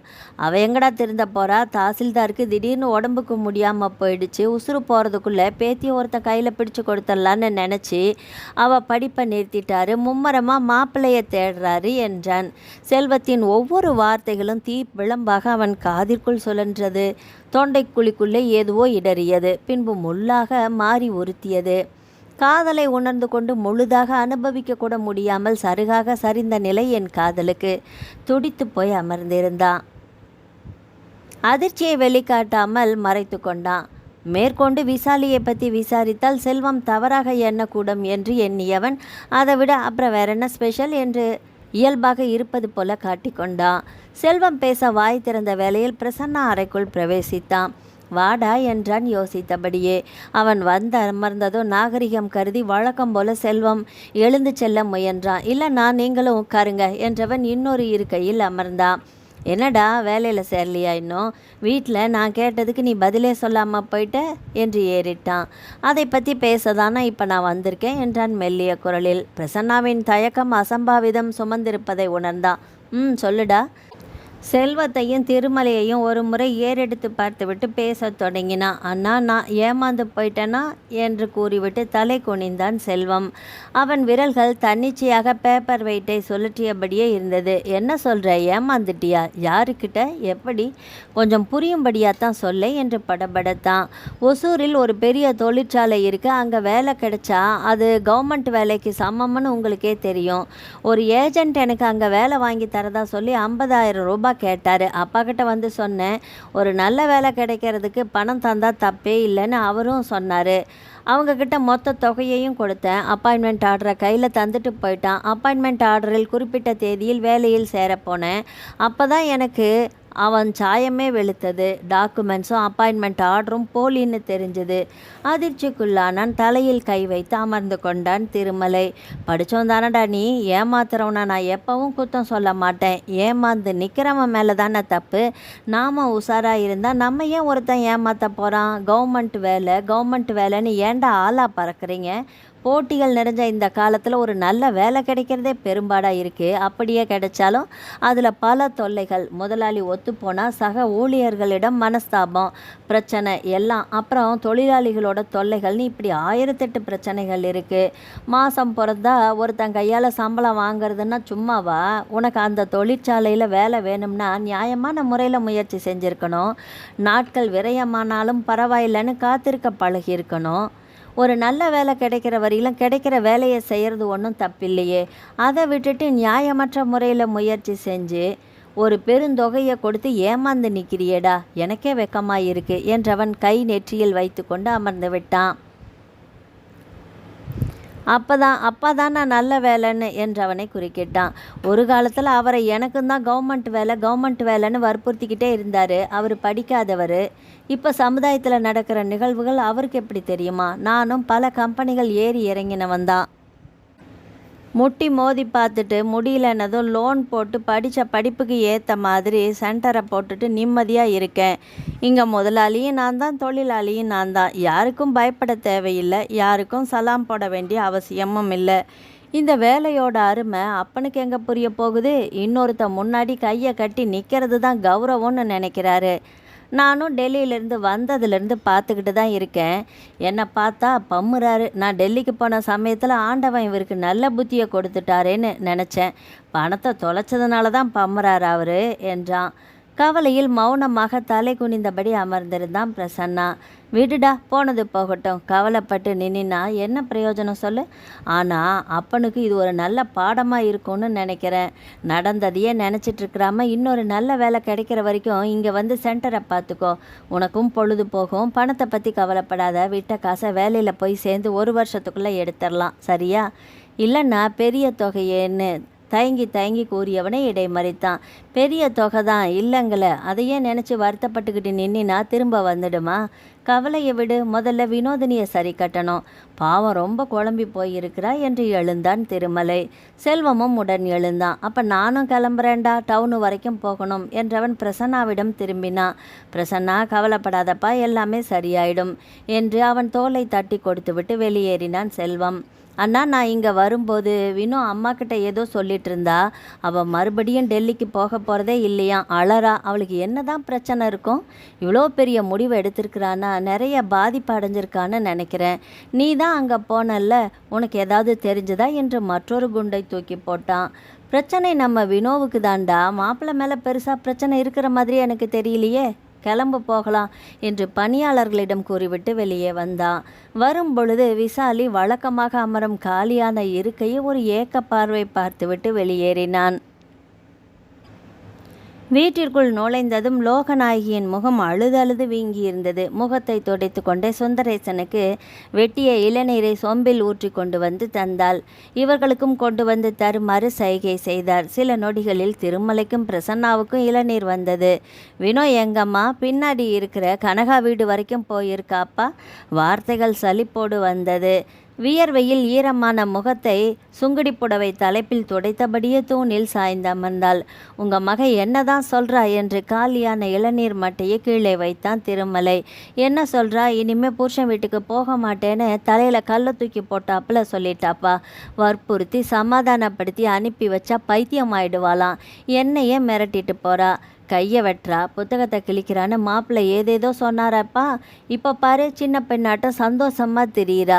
வந்தபோது எப்படி இருந்தா? கண்ணு ரெண்டும் உள்ளே போய் காஞ்சி போன வத்தலாட்டமில்ல வந்து நிற்கிறா. பெத்த வயிறு பற்றி எரிஞ்சுது எனக்கு. கல்லாட்டம் பார்த்துட்டு தானே நின்னீங்க என்றவள் அழுது கொண்டே சுந்தரேசனிடம் திரும்பினாள். நல்லா தேடி கொண்டு வந்தீங்களே ஒரு மாப்பிள்ளைய, அருமையான மாப்பிள்ளைய. கல்யாணமாகி 1 வருஷம் கூட முடியல, பிள்ளைய பைத்தியமாக்கி பிறந்த வீட்டுக்கே அனுப்பி வச்சிட்டாரு. பார்த்தீங்களா உங்கள் கவர்மெண்ட் மாப்பிள்ளை லட்சணத்தை? என் பொண்ணை என்ன பண்ணார்னே தெரியல, திரும்பவும் அங்கே போகவே மாட்டேன்னு அடம் பிடிக்கிறா. பள்ளிக்கூடத்துக்கும் போக மாட்டேன்னு அடம் பிடிக்கிற பொண்ணை முதுகில் 4 சாத்து சாத்தி அனுப்பி வைக்கலாம், புருஷன் வீட்டுக்கே போக மாட்டேன்னு சொல்கிறவளை என்ன பண்ணுறதா? வற்புறுத்தி அனுப்பி வச்சா பின்னாடி ஒன்று கிடக்க ஒன்று ஆகிப்போச்சுன்னா பெற்றவங்க நாம் உசுரோடு இருந்து தான் என்ன பண்ணுறது? சாகர மட்டும் நெஞ்சில் கல்லை வச்சு கட்டினாப்புல 4 சுவத்தையே வெறிச்சு பார்த்துக்கிட்டு உட்காந்துருக்க வேண்டியது தான். அழுது மூக்கை சிந்தினாள். இப்போ என்னாச்சு ஒப்பாரி வைக்கிற? சமயம் பார்த்து வினோதினிடம் பேசுகிற விதத்தில் பேசினா அவள் புரிஞ்சு நடந்துப்பா. இத்தனை கஷ்டப்பட்டு கல்யாணம் பண்ணி வச்சது எதுக்கு? அத்துக்கிட்டு வர்றதுக்கா? இவ போக மாட்டேன்னு சொன்னா போமா, போய் மூலையில் உட்காந்துக்கோன்னு சொல்வேன்னு எதிர்பார்க்குறீங்களா நீயும் உன் பொண்ணும்? சுந்தரேசன் சற்றே காட்டமாக பேசினார். ஆமாம், எதையாவது பேசி பேசி திட்டி என் வாயை அடைச்சிடுங்க. ஊர் வாயையும் உங்கள் மாப்பிள்ளை வாயையும் என்ன சொல்லி மூடுவீங்கன்னு பார்க்கலாம். சின்னவன் வேலை விஷயத்தில் இப்படி அவசரப்பட்டு தானே கவர்மெண்ட் வேலை மாதிரின்னு நம்பி சொல்லைய 50,000 ரூபாயை ரோட்டில் போகிற வரவனுக்கு தாரவாத்து தந்தீங்க. இவளை கட்டி கொடுக்கும் பொழுதே அம்புட்டு தூரம் வேண்டான்னு கேட்டிங்களா? 12வது வரைக்கும் தான் படிச்சிருக்கிறா. பாஷை தெரியாத வடநாட்டில் போய் வாழ்கிறதுக்கு சாமர்த்தியம் பத்தாதுன்னு சொன்னனே, கேட்டாதானே? இப்போ என்னாச்சு? முதலுக்கே மோசங்கிற மாதிரி வாழவே மாட்டேங்கிறா. வீம்பும் வீராப்பும் வியாபாரத்தில் செஞ்சால் பரவாயில்ல, கட்டின பொண்டாட்டிக்கிட்டையும் பெத்த பிள்ளைங்கக்கிட்டையும் செஞ்சால் என்ன ஆகும்? வாழ்க்கையை தொலைச்சிட்டு ஆளுக்கு ஒரு துண்டை தலையில் போட்டுக்கிட்டு உட்கார வேண்டியது தான் என்று ஆதங்கத்தை கொட்டி தீர்த்தாள் லோகநாயகி. மகளின் வாழ்க்கையை குறித்த பயம் மனதை சூழ்ந்திருப்பதை அறிய முடிந்தது. சுந்தரேசன் வாயடைத்து போய் அமர்ந்திருந்தார். நடந்ததை பற்றி பேசி என்ன பிரயோஜனம்? அவள் வாழ போகலைன்னு சொன்னால் கேட்டுட்டு நாமளும் சும்மா இருக்க முடியுமா? சாமர்த்தியம் பத்தாதுன்னு சொல்லிட்டு இருக்கிறத விட அந்த சாமர்த்தியத்தை நாம தானே அவளுக்கு கற்றுக் கொடுக்கணுமா? இப்போவே அவளிடம் இதை பற்றி எதையும் பேச வேண்டாம், அவள் போக்கிலேயே விடுங்க. இந்த வீட்டில் அவள் இஷ்டம் போல் சுதந்திரமாக இருக்கட்டும். அவளை எப்படி பேசி புரிய வைக்கிறதுன்னு எனக்கு தெரியும், நான் பார்த்துக்கிறேன். நீங்கள் சதா கவலைப்பட்டுட்டு இருக்காதீங்க, அவளை தோணுன்னு நச்சரிக்காதீங்க. வினோவுக்கு பிடிச்சதை எல்லாமே ஆக்கி போடுங்க, அவள் இஷ்டம் போல் இருக்க விடுங்க என்றவன் எழுந்து தன் அறை நோக்கி நடந்தான். பாயை விரித்து படுத்து கிடந்தான். விசாலியின் நினைவுகள் அவனை முழுதாக ஆக்கிரமித்தன. தன்னை சுற்றி பின்னப்பட்டிருக்கும் பிரச்சனைகளின் முடிச்சுகள் யாவுமே ஒரு நாள் தானாக அவிழப்பட்டுவிடும். ஆனால் விசாலியால் உருவான நேசம் இன்று விசாலி இல்லாமலேயே என் இதயத்தில் கிளை பரவி கிடக்கின்றது. ஆசையை விதைத்துவிட்டு பறந்து விட்டாள் மாயக்காரி என்று உதடுகள் திறக்காமல் உள்ளுக்குள் புழுங்கினா. அழக்கூடாது என்று தன்னை மிகவும் கஷ்டப்பட்டு கட்டுப்படுத்தி கொண்டான். ஒரு பெண்ணின் பொருட்டால் அழுவதா என்று அவன் தன்மானமும் ஆண்மையும் தடுத்தது. அவனுக்கே தெரியாமல் விழி ஓரத்தில் மூடிய கண்களின் வழியாக ஈரம் கசிந்தது. வாரங்கள் 2 உருண்டோடின. வினோதினி எந்த கவலையுமின்றி தாய் வீட்டில் சந்தோஷமாக இருந்தாள். அக்கம் பக்கத்தில் உள்ளவர்களின் பேச்சு துணை, பள்ளி தோழிகளின் வீட்டிற்கு விஜயம் செய்வது, மிச்ச நேரத்தில் கூடத்தில் அமர்ந்து கொண்டு தாயோடு அரட்டை என்று அவள் நாட்கள் சுதந்திரமாக ஆனந்தமாக எவர் கட்டுப்பாடும் இன்றி ரெக்கை கட்டி பறந்தது. இதற்கிடையில் வினோதினியுடன் பள்ளியில் படித்த கமலாவுக்கு திருமணம் பக்கத்து ஊரில் நடக்க அழைப்பிதழ் வைத்துவிட்டு போனார்கள். திருமலை தானே முன்வந்து வினோதினியை திருமணத்துக்கு அழைத்து கொண்டு போய் வருவதாக கூற அவன் கருத்திற்கு அனைவரும் ஆமோதித்தனர். தங்கையை பைக்கில் அழைத்து கொண்டு போய் வந்தான். முகூர்த்தம் முடிந்து மாப்பிள்ளையும் பெண்ணும் மாப்பிள்ளையின் இல்லத்துக்கு சென்றுவிட தோழிகளுடன் கூடி குழாவி விட்டு பகல் 11 மணிக்கு மேல் திருமலை அருகில் வந்தாள். நேரத்தை வெறுமனே அமர்ந்தவாறே விரயமாக்குவது இவனுக்கு பிடிக்காது என்றாலுமே அவள் வரும் வரை பொறுமை காத்தான். அண்ணா போகலாம். என்னம்மா பேசி முடிச்சாச்சா இல்லை இன்னும் பேசணுமா? போய் பேசிட்டு வாயே, நான் இந்த பெரியவர் கூட பேசிகிட்டு இருக்கேன், போமா என்றான். அவள் மனம் அறிந்து போதும்னா, வேண்டிய மட்டும் பேசியாச்சு, அவங்களும் எல்லாருமே வீட்டுக்கு கிளம்பிட்டுருக்குறாங்க என்றாள். எல்லாரிடமும் பிரியா விடை பெற்று மன திருப்தியோடு பைக்கில் ஏறி அமர்ந்தாள். வரும் வழியில் ஊரின் வெளியே தோட்டத்தில் இருக்கும் தன் நண்பன் தேவராஜின் பண்ணை தோட்டத்துக்கு வினோதினியை அழைத்து சென்றான். என்னன்னா எங்கே போகிறோம் என்றாள். உனக்கு நுங்கு இஷ்டமாச்சேம்மா, தேவராஜ் தோட்டத்துக்கு தான் போகிறோம். நாம் வர்றதா மண்டபத்தில் இருக்கும்போதே ஃபோன் பண்ணி அவங்கிட்ட சொல்லிட்டேன். நுங்கு அரைக்கி வச்சிருக்கிறான், சாப்பிட்டுட்டே போகலாம் என்றான் புன்னகைத்தவாறு. நுங்கு என்றதும் உற்சாகமாக தலையசைத்தாள் வினோதினி. தனக்கு நேரம் ஒதுக்கி நான் இஷ்டப்படும் பதார்த்தங்களை அண்ணன் வாங்கி தருகிறார். தன் வேலையை ஒதுக்கி வைத்துவிட்டு தோழியின் திருமணத்துக்கும் அழைத்து செல்கிறார். வீட்டில் பேசி பொழுது கழிக்க பிரசன்னா விருப்பப்படும் உணவுகளை சமைத்து போட்டு பார்த்து அக்கறையோடு அனுசரணையுடன் கவனிக்கும் தாய் தந்தை. இவர்களையெல்லாம் விட்டுவிட்டு கூண்டு கிளியாக டெல்லியில் அடைப்பட்டு கிடக்க நான் என்ன முட்டாளா? கூடாது. இங்கேயுள்ள இன்பங்களை இனி நான் எக்காரணத்தை கொண்டும் இழக்க மாட்டேன் என்கிற வைராகியம் இவளுள் பிறந்தது. திருமலையின் பள்ளித்தோழன் தேவராஜின் தோட்டம் அது. ஏற்கனவே சொல்லி வைத்தபடியால் மரத்திலிருந்து நொங்கு இளநீர் என்று இறக்கி வைத்திருந்தான். வாம்மா என்று அவளை அழைத்து சென்றான். தேவராஜின் அக்கால் இவர்கள் அமர கயிற்றுக்கட்டிலை கொண்டு வந்து போட்டாள்.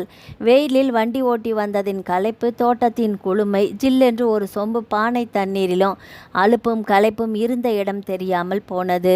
வினோதினி வெட்டி வைத்த நொங்குகளை சுவைப்பதில் தீவிரமாக இருக்க தேவராஜுடன் பேசத் தொடங்கினான் திருமலை. தோட்டம், வியாபாரம், பழைய நண்பர்களை பற்றிய விசாரிப்புகளை அடுத்து தேவராஜின் சகோதரியை பற்றி விசாரிக்கத் தொடங்கினான். காரணம், திருமணமாகியும் புகுந்த வீட்டின் பிரச்சனைகளால் மறுபடியும் தம்பி தேவராஜின் வீட்டில் பாரமாக நிரந்தரமாக தங்கிவிட்டாள். தேவராஜன் மிகவும் கவலையுற்றான். வாளாவெட்டியாக வந்து நிற்கும் சகோதரியை மீண்டும் அனுப்பி வைக்கவும் முடியாமல் ஊராரின் ஜாடை பேச்சுகளையும் கேட்டுக்கொண்டு இருதலை கொல்லி போல தவித்து கொண்டிருந்தான். தேவராஜின் கவலைகளையும் வேதனைகளையும் கேட்டவளின் உள்ளத்தில் பயம் சூழ்ந்தது. ஏனென்றால் இப்பொழுது திருமலையும் அதே நிலைமையில் தானே இருந்தான். காலம் ஒரு நாள் மாறும், உன் கவலைகள் எல்லாம் தீரும் என்று திரைப்பட பாடல் வரிகளுக்கு ஏற்றாற்போல அவனுக்கு நம்பிக்கை வார்த்தைகளை பேசி தெம்பூட்டி விட்டு எழுந்தான். கிளம்பும் வேளையில் தேவராஜின் சகோதரி வினோதினிக்கு பனை வெல்லத்தை கட்டித்தர விடை பெற்று கிளம்பினர். தேவராஜின் சகோதரியின் இடத்தில் வினோதினியை வைத்து பார்த்தான். நெஞ்சம் கனத்தது. வாளாவெட்டியாக ஊரார் வாய்களுக்கு அவளாக நாளை தன் தங்கை வாழ்க்கையும் ஆகிவிடக்கூடாது என்கிற பயம் பற்றி படர்ந்தது அவன் நெஞ்சில். இவளின் உணவு உடை தேவைகளை பூர்த்தி செய்ய தாய், தந்தை, இரு அண்ணன்மார்கள் என்று நாங்கள் இருந்தாலுமே தங்கையின் எதிர்கால வாழ்க்கை, நேசம், சந்ததி விருத்தி இவைகள் எல்லாம் கொண்டவனோடு குடும்பம் நடத்தினால்தானே மகிழ்ச்சி உண்டாகும், வாழ்க்கை செழிக்கும். நாட்கள் கடந்தது. நரை தட்டி போன நாட்களில் என் வீட்டிற்கும் பிடிவாதத்திற்கும் ஏன் அண்ணா துணை நின்றாய்? அறிவுரை கூறியோ அதட்டியோ ஆர்ப்பாட்டம் செய்தோ என்னை புருஷன் வீட்டுக்கு அனுப்பி வைத்திருக்கலாமே என்று கேட்டால் நான் உயிரோடு இருந்து என்ன பயன்? ஊரை நோக்கிய பயணம் மீண்டும் ஆரம்பமானது. வரும்பொழுது பைபாஸ் ரோட்டில் நிற்கும் ஆம்புலன்ஸை அவளுக்கு காண்பித்தான். மகிழ்ந்து போனாள். தன்னலத்துடன் சுயநலத்துடன் வாழும் இளைஞர்களுக்கு மத்தியில் அண்ணனின் சேவை மனப்பான்மையை கண்டு வியந்தாள். பைபாஸ் சாலையில் இருக்கும் டோல் பிளாசா நிழல் கடையில் சிறிது நேரம் இளைப்பார அமர்ந்தனர். நேரமின்மையால் நேராக விஷயத்துக்கு வந்தான் திருமலை. வினோ, என்ன முடிவு பண்ணியிருக்கிற டெல்லிக்கு போகிறத பற்றி என்று தங்கையின் முகத்தை ஏறிட்டான். அண்ணா, இது பற்றி, அதாவது என் முடிவை பற்றி ஏற்கனவே அம்மாக்கிட்டையும் பிரசன்னாக்கிட்டையும் சொல்லியிருக்கேனே, அவங்க உங்ககிட்ட சொல்லலையா என்றால் சந்தேகமாக. பிரசன்னா ஏதோ அரசல் பொரசலாக சொன்னான். ஆனாலும் நீயா சொன்னால் நல்லா இருக்குன்னு நினைக்கிறேன். உன் கவலைகளை எல்லாம் அவங்களிடம் நீ பகிர்ந்துக்கிட்ட மாதிரி என்னிடம் சொல்லலாமே, ஏன் சொல்லக்கூடாதுன்னு அவன் முடிப்பதற்குள்ளே வினோதினி பேசினாள். சேச்சே, அப்படியெல்லாம் ஒன்றும் இல்லைனா. என் கஷ்டத்தை அம்மா கிட்ட சொல்கிறதுக்கும் அண்ணங்க கூட பகிர்ந்துக்கிறதுக்கும் நிறைய வித்தியாசம் இருக்கும். ஒரு தாய் தான் தன் மகளோட வலியை உணர்ந்து சொல்வா. இருக்கலாம்மா, ஆனால் இப்போ உன் கஷ்டம் கவலை என்னவா இருக்குன்னு நான் யூகிச்சு சொல்லவா? என்ன பெரிதாக சொல்லிவிடப் போகிறார் என்று அலட்சியமாக பார்த்தாள். உன் வேதனைக்கான காரணம் தனிமை மட்டும்தான். இப்போ உனக்கு இருக்கிற ஒரே குறை, சரியா என்றான். பதில் கூற முடியாமல் வெற்று பார்வையை பார்த்தாள். சரிதானே நான் சொன்னது? புது இடம், புது ஜனங்க, புது சூழல், புரியாத பாஷை, தெரியாத பழக்க வழக்கங்கள், எல்லாத்துக்கும் மேலே உன்னை பொருட்படுத்தாமல் சதா டிவி பெட்டி முன்னாடியும் கம்ப்யூட்டர் முன்னாடியும் நேரத்தை கழிக்கிற கணவர். இதெல்லாம் தான் உன்னோட வேதனைகள். கணவனோட கவனத்தை உன் பக்கமாக திசை திருப்ப நினச்ச நீ சிறுபிள்ளைத்தனமாக விரல் வெட்டிக்கிறதும் புத்தகம் கிழிக்கிறதும் இன்னும் சில நாடகத்தையும் நடத்தி சந்தோஷ் கவனத்தை உன் பக்கமாக திருப்ப நினச்ச, சரியா? இவள் இத்தனை நாட்களாக கஷ்டப்பட்டு யோசித்து தீட்டிய திட்டங்கள் அனைத்தையுமே சாதாரணமாக சாவகாசமாக கூறிவிட்டு பதிலுக்கு முகம் பார்க்கும் அண்ணனை ஆச்சரியம் மற்றும் அதிர்ச்சி கலந்த பார்வையோடு பார்த்தாள். இருந்தாலும் உண்மைகளை அவன் உள்ளத்திற்கு இணக்கமாக உரைத்ததில் விழிநீரோடு மௌனியாக மாறி அமர்ந்திருந்தாள் வினோதினி. வினோ, நான் டெல்லிக்கு வந்து உங்களோட தங்கிறதுக்கு முன்னாடி கூட மாப்பிள்ளை மேலே தான் தவறு இருக்குன்னு நம்பினேன். வந்து பார்த்ததுக்கு அப்புறம்தான் விளங்குச்சு. உன்னை நான் தப்பு சொல்ல மாட்டேம்மா. ஏன்னா நீ வளர்ந்த இடமும் வாழ்ந்த சூழலும் வேற. நீ வாக்கப்பட்டு போன இடத்தோட வழக்கங்களும் சூழலும் வேற. இது உன் தவறுன்னு நிச்சயமாக சொல்ல முடியாது. அண்ணனின் அனுசரணையான பேச்சை கேட்டு குற்ற உணர்ச்சி முழுவதும் மறைந்து ஆறுதல் பிறந்தது. உள்ள குமரல்களை கொட்ட நினைத்தாள். நீ சொல்கிறது உண்மைதானா? என் கோபத்தை ஆதங்கத்தை எப்படி காட்டுறதுன்னே தெரியல, யாரிடம் காட்டுறதுன்னும் புரியல. என்னையும் மீறி சில தவறுகள் நடந்துடுச்சு. அமைதியாக உட்காந்து யோசிச்சு பார்த்தா என் மேலேயே எனக்கு வெறுப்பும் கோபமும் வருது. அவர் உங்களை டெல்லிக்கு கூப்பிட்டு அனுப்பி என்னை ஊருக்கு அனுப்பி வச்சப்போ ரொம்ப சந்தோஷப்பட்டேன். இனி 2-3 மாதம் டெல்லியில் நான் இருந்திருந்தா பைத்தியமாகவே ஆகியிருப்பேன்னா என்று கூறிவிட்டு கண்ணீர் மல்க என்னை பார்த்தாள். வேதனை பந்தாக சுருண்டு வந்து நெஞ்ச குழியை அடைத்து கொண்டது. நீர் நிறைந்த விழிகளை தங்கையிடமிருந்து மறைக்க சாலையில் விற்றென்று பறக்கும் வாகனங்களை பார்த்தான். பிறகு சுதாரித்து கொண்டவனாக, அங்கே உனக்கு என்னதாம்மா நடந்துச்சு? அவர் வீட்டுக்குள்ளே காலடி எடுத்து வச்ச நொடியிலிருந்து சதா எப்போவுமே டிவி முன்னாடி உட்காருவார். எனக்கு இந்தியும் தெரியாது, ஆங்கிலமும் சரியாக புரியாது. அவர் எப்போ பார்த்தாலும் ஆங்கில செய்திகளை போட்டுட்டு தூங்க போகிற வரைக்கும் பார்க்குறாரு. அப்படி இல்லைன்னா காதில் எதையோ மாட்டிக்கிட்டு கம்ப்யூட்டர் முன்னாடி போய் உட்காந்துருக்கிறாரு. பகலில் தான் வேலைன்னு வெளியில் போயிடுறாரு. ராத்திரியாவது எங்கூட ஒரு அரை மணி நேரம் அனுசரணையாக பேசலாமில்ல. காலையில் வாக்கிங்குக்கு போகிற அந்த 3/4 மணி நேரம் கூட எனக்காக ஒதுக்கிறதே இல்லை. நான் அவருக்கு பொண்டாட்டியா இல்லை உயிருள்ள பொம்மையானே எனக்கு தெரியலன்னா. டெல்லியில் இருந்த ஒவ்வொரு நாளுமே எனக்கு நரக வேதனை தான். நம்ம ஊருக்கு வந்ததுக்கு அப்புறம்தான் சுதந்திர காற்றையே சுவாசிக்கிறேன். அவள் வார்த்தைகள் ஒவ்வொன்றும் ஏக்கங்களாக வெளிப்பட்டன. தங்கையின் தலையை வாஞ்சையோடு வருடி தந்தான். பிரச்சனைகளின் வேரை கண்டுபிடித்தாகிவிட்டது. தீர்வு காண்பது ஒன்றும் கஷ்டமான காரியம் இல்லை என்று அவன் மனதிற்கு பட்டது. இதுவரை இருந்த கவலை நீங்கி தெம்பும் தைரியமும் பிறந்தது. உன் கஷ்டம் என்னன்னு எனக்கு புரியுதுமா. அதுக்காக இப்போ நீ எடுத்திருக்கிற முடிவு தவறானதுன்னு என் மனசுக்கு படுதுமா. இது எப்படி இருக்குன்னா, எலிக்கு பயந்து மொத்த வீட்டையுமே கொளுத்தின கதையாக இருக்குது. தனிமைக்கு பயந்து இங்கே வந்துட்ட. சரி, அம்மா அப்பா காலத்துக்கு பிறகு இங்கேயும் உனக்கு தனிமை தானே மிஞ்சம். அப்போ என்ன செய்வ? ரொம்ப நாளைக்கு அப்புறம் நீ அவ்வளவு தூரத்திலிருந்து வந்திருக்கேன்னு உன் சிநேகிதிகள் அக்கம் பக்கம் எல்லாருமே வந்து உட்காந்து பேசுகிறாங்க. நீ புருஷன் வீட்டுக்கு நீ போகவே மாட்டேன்னு அவங்களுக்கு தெரிஞ்சு போயிடுச்சுன்னு வச்சு பேச்சு துணைக்காக அவங்க வாசலுக்கு போனீன்னா முகத்தை சுழிச்சிக்குவாங்க. என்னென்னா சொல்ல வர்ற? தனிமை ரொம்ப சாதாரணமானது, ஆனால் படு பயங்கரமானதுன்னு நிறைய பேருக்கு தெரியாதுமா. இந்த தனிமையால் பல குடும்பங்கள் உருக்குலைந்து ஏன் கண்கூடா நான் பார்த்துருக்கேன். அந்த தனிமையால் நீயும் பாதிக்கப்பட்டிருக்கேன்னு தான் இப்போ என் வருத்தமே. ஆனால் நீ பாதிப்படைய நான் விட மாட்டேம்மா. அம்மா அப்பா படிக்காதவங்க, பிரச்சனை என்னன்னு முழுசாக இன்னும் அவங்களுக்கு புரியல. பிரச்சனையின் தீவிரத்தை அவங்க உணரலை. கொஞ்ச நாள் கழித்து உனக்கு அறிவுரைகள் சொன்னால் நீ மனம் மாறி திருந்தி புருஷன் வீட்டுக்கு போயிடுவேன்னு கனா கண்டுட்ருக்குறாங்க. பாவம், உனக்கு அறிவுரைகளோ ஆலோசனைகளோ தேவையில்லைம்மா. உனக்கு இப்போ தேவையானது எல்லாமே தனிமையை விரட்டுற வழிமுறைகள் தான். அதுக்கு எத்தனையோ வழிகள் இருக்குது. இசையை நாள்தோறும் கேட்கறதுனால மன அழுத்தம் வேணால் குறையலாம். அதையே எத்தனை நேரம் கேட்க முடியும்? யோசிச்சுப்பாரு, சலிப்பு தட்டிடாதா? நாளையிலேருந்து நீ எங்கூட கம்ப்யூட்டர் சென்டருக்கு வா.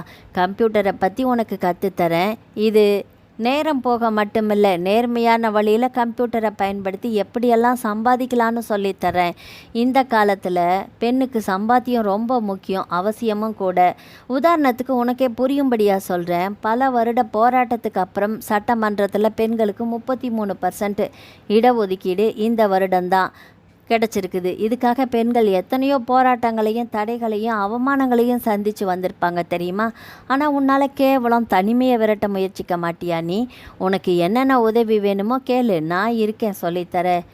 எந்தவித குறுக்கீடுகளும் இன்றி அண்ணனை பேச விட்டு கேட்டுக்கொண்டிருந்தாள்.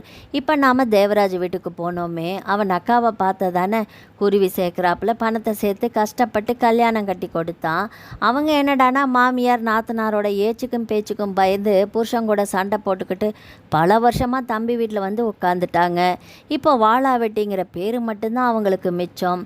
அவங்க புருஷன் அங்கே அப்பா எப்போ சாவான், தின்ன எப்போ காலியாகுங்கிற மாதிரி இவங்க நிரந்தரமாக இங்கே வந்ததும் அதே வேகத்தில் இன்னொருத்தியை கல்யாணம் கட்டி கூட்டிகிட்டு போய் சந்தோஷமாக கொடுத்தன நடத்துகிறான். அவன் தம்பிக்கு பாரமாக வந்து உட்காந்துட்டா தேவராஜால் மெல்லவும் முடியாமல் துப்பவும் முடியாமல் இக்கட்டான நிலைமையில் சிக்கிக்கிட்டான். நல்லா புரிஞ்சிக்க வினோதினி, காலமும் உறவுகளும் யாருக்காகவும் எப்பவும் காத்துட்ருக்கிறது இல்லைம்மா.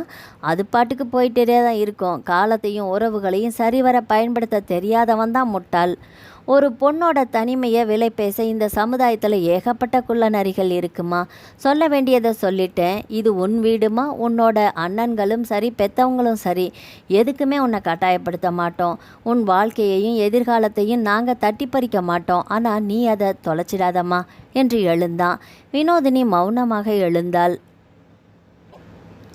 இன்னும் 2 நாளில் மாப்பிள்ளை விசாகப்பட்டினத்துலேருந்து நேராக நம்ம ஊருக்கு வரப்போகிறதா சொல்லியிருக்கிறாரு. வந்து மறுபடியும் 1 மாதத்துக்கு பெங்களூரில் வேலை விஷயமா போகிறாராம். அது வரைக்கும் நீ நல்லா யோசித்து முடிவெடுமா? என்ன சொல்கிற என்றவன் தங்கை என்ன கூறுவாளோ என்று ஏறிட்டான். சரி, நான் இந்த 1 மாதம் சென்டருக்கு வந்து எல்லாமே கற்றுக்கிறேன். அதுக்கப்புறம் அவர் கூட நான் டெல்லி போயிடுறேன். போய் புது வாழ்க்கை ஆரம்பிக்கிறேன் என்றால் ஒரு மனதோடு. தங்கையின் வார்த்தைகளில் மனம் மகிழ்ந்தவன் மனபாரம் பூ போல லேசானதைப் போல உணர்ந்தான். லோகநாயகியும் சுந்தரேசனும் மகளின் புதியதாக தோன்றியிருக்கும் மனமாற்றத்தை கண்டு பூரித்து போனார்கள். இவளின் திடீர் உற்சாகத்துக்கும் மாற்றத்திற்கும் காரணம் திருமலை என்று இப்பொழுது இவர்கள் அறிய வாய்ப்பில்லைதான். ₹1 நாணயத்தில் மஞ்சளும் குங்குமத்தையும் வைத்து குலதெய்வ கோவிலுக்கு வந்து பொங்கல் வைப்பதாக நேர்ந்து கொண்டனர். மகள் மருமகனுடன் சேர்ந்து வாழ முடிவு செய்ததும் மாப்பிள்ளை வந்ததும் உடனே குலதெய்வ கோயிலுக்கு வருவதாக முடிவு செய்தனர். வினோதினி டெல்லியிலிருந்து வந்ததும் சந்தோஷ் இங்கு ஃபோன் செய்யும் பொழுதெல்லாம் இதுவரை கடமைக்காக 2 வார்த்தைகள் மட்டும் பேசியவள் இப்பொழுதெல்லாம் காதலுடன் கணவனிடம் பேசி செல்போன் கட்டணத்தை உயர்த்தி கொண்டிருந்தாள். காதல் கணவனின் பிரிவிலும் சகோதரனின் அறிவுரைகளிலும் மனம் திருந்தியவள் தினமும் சென்டருக்கு சென்று கணினியை பற்றி வேண்டிய மட்டிலும் கற்று வந்தாள். திருமலையை தருதலை லாயக்கில்லாதவன் என்று திட்டி தீர்த்தவர் வினோதினியின் வருகையால் தான் தன்னை வசைப்பாடுவதில்லை என்று திருமலை தவறாக எண்ணியிருந்தான். உண்மையான காரணம் அதுவல்ல. திருமலை வினோதினியை அழைத்து வர டெல்லிக்கு புறப்பட்ட வேளையில் இங்கே நடந்த ஒரு சம்பவம் தான் சுந்தரேசனின் மனம் திருந்தியதற்கு காரணம். எப்பொழுதும் மகனுடன் கோபமும் கொந்தளிப்புமாக இருக்கும் சுந்தரேசனுக்கு அன்று நடந்த ஒரு சம்பவம் அவர் மனம் மாற காரணமாக அமைந்தது.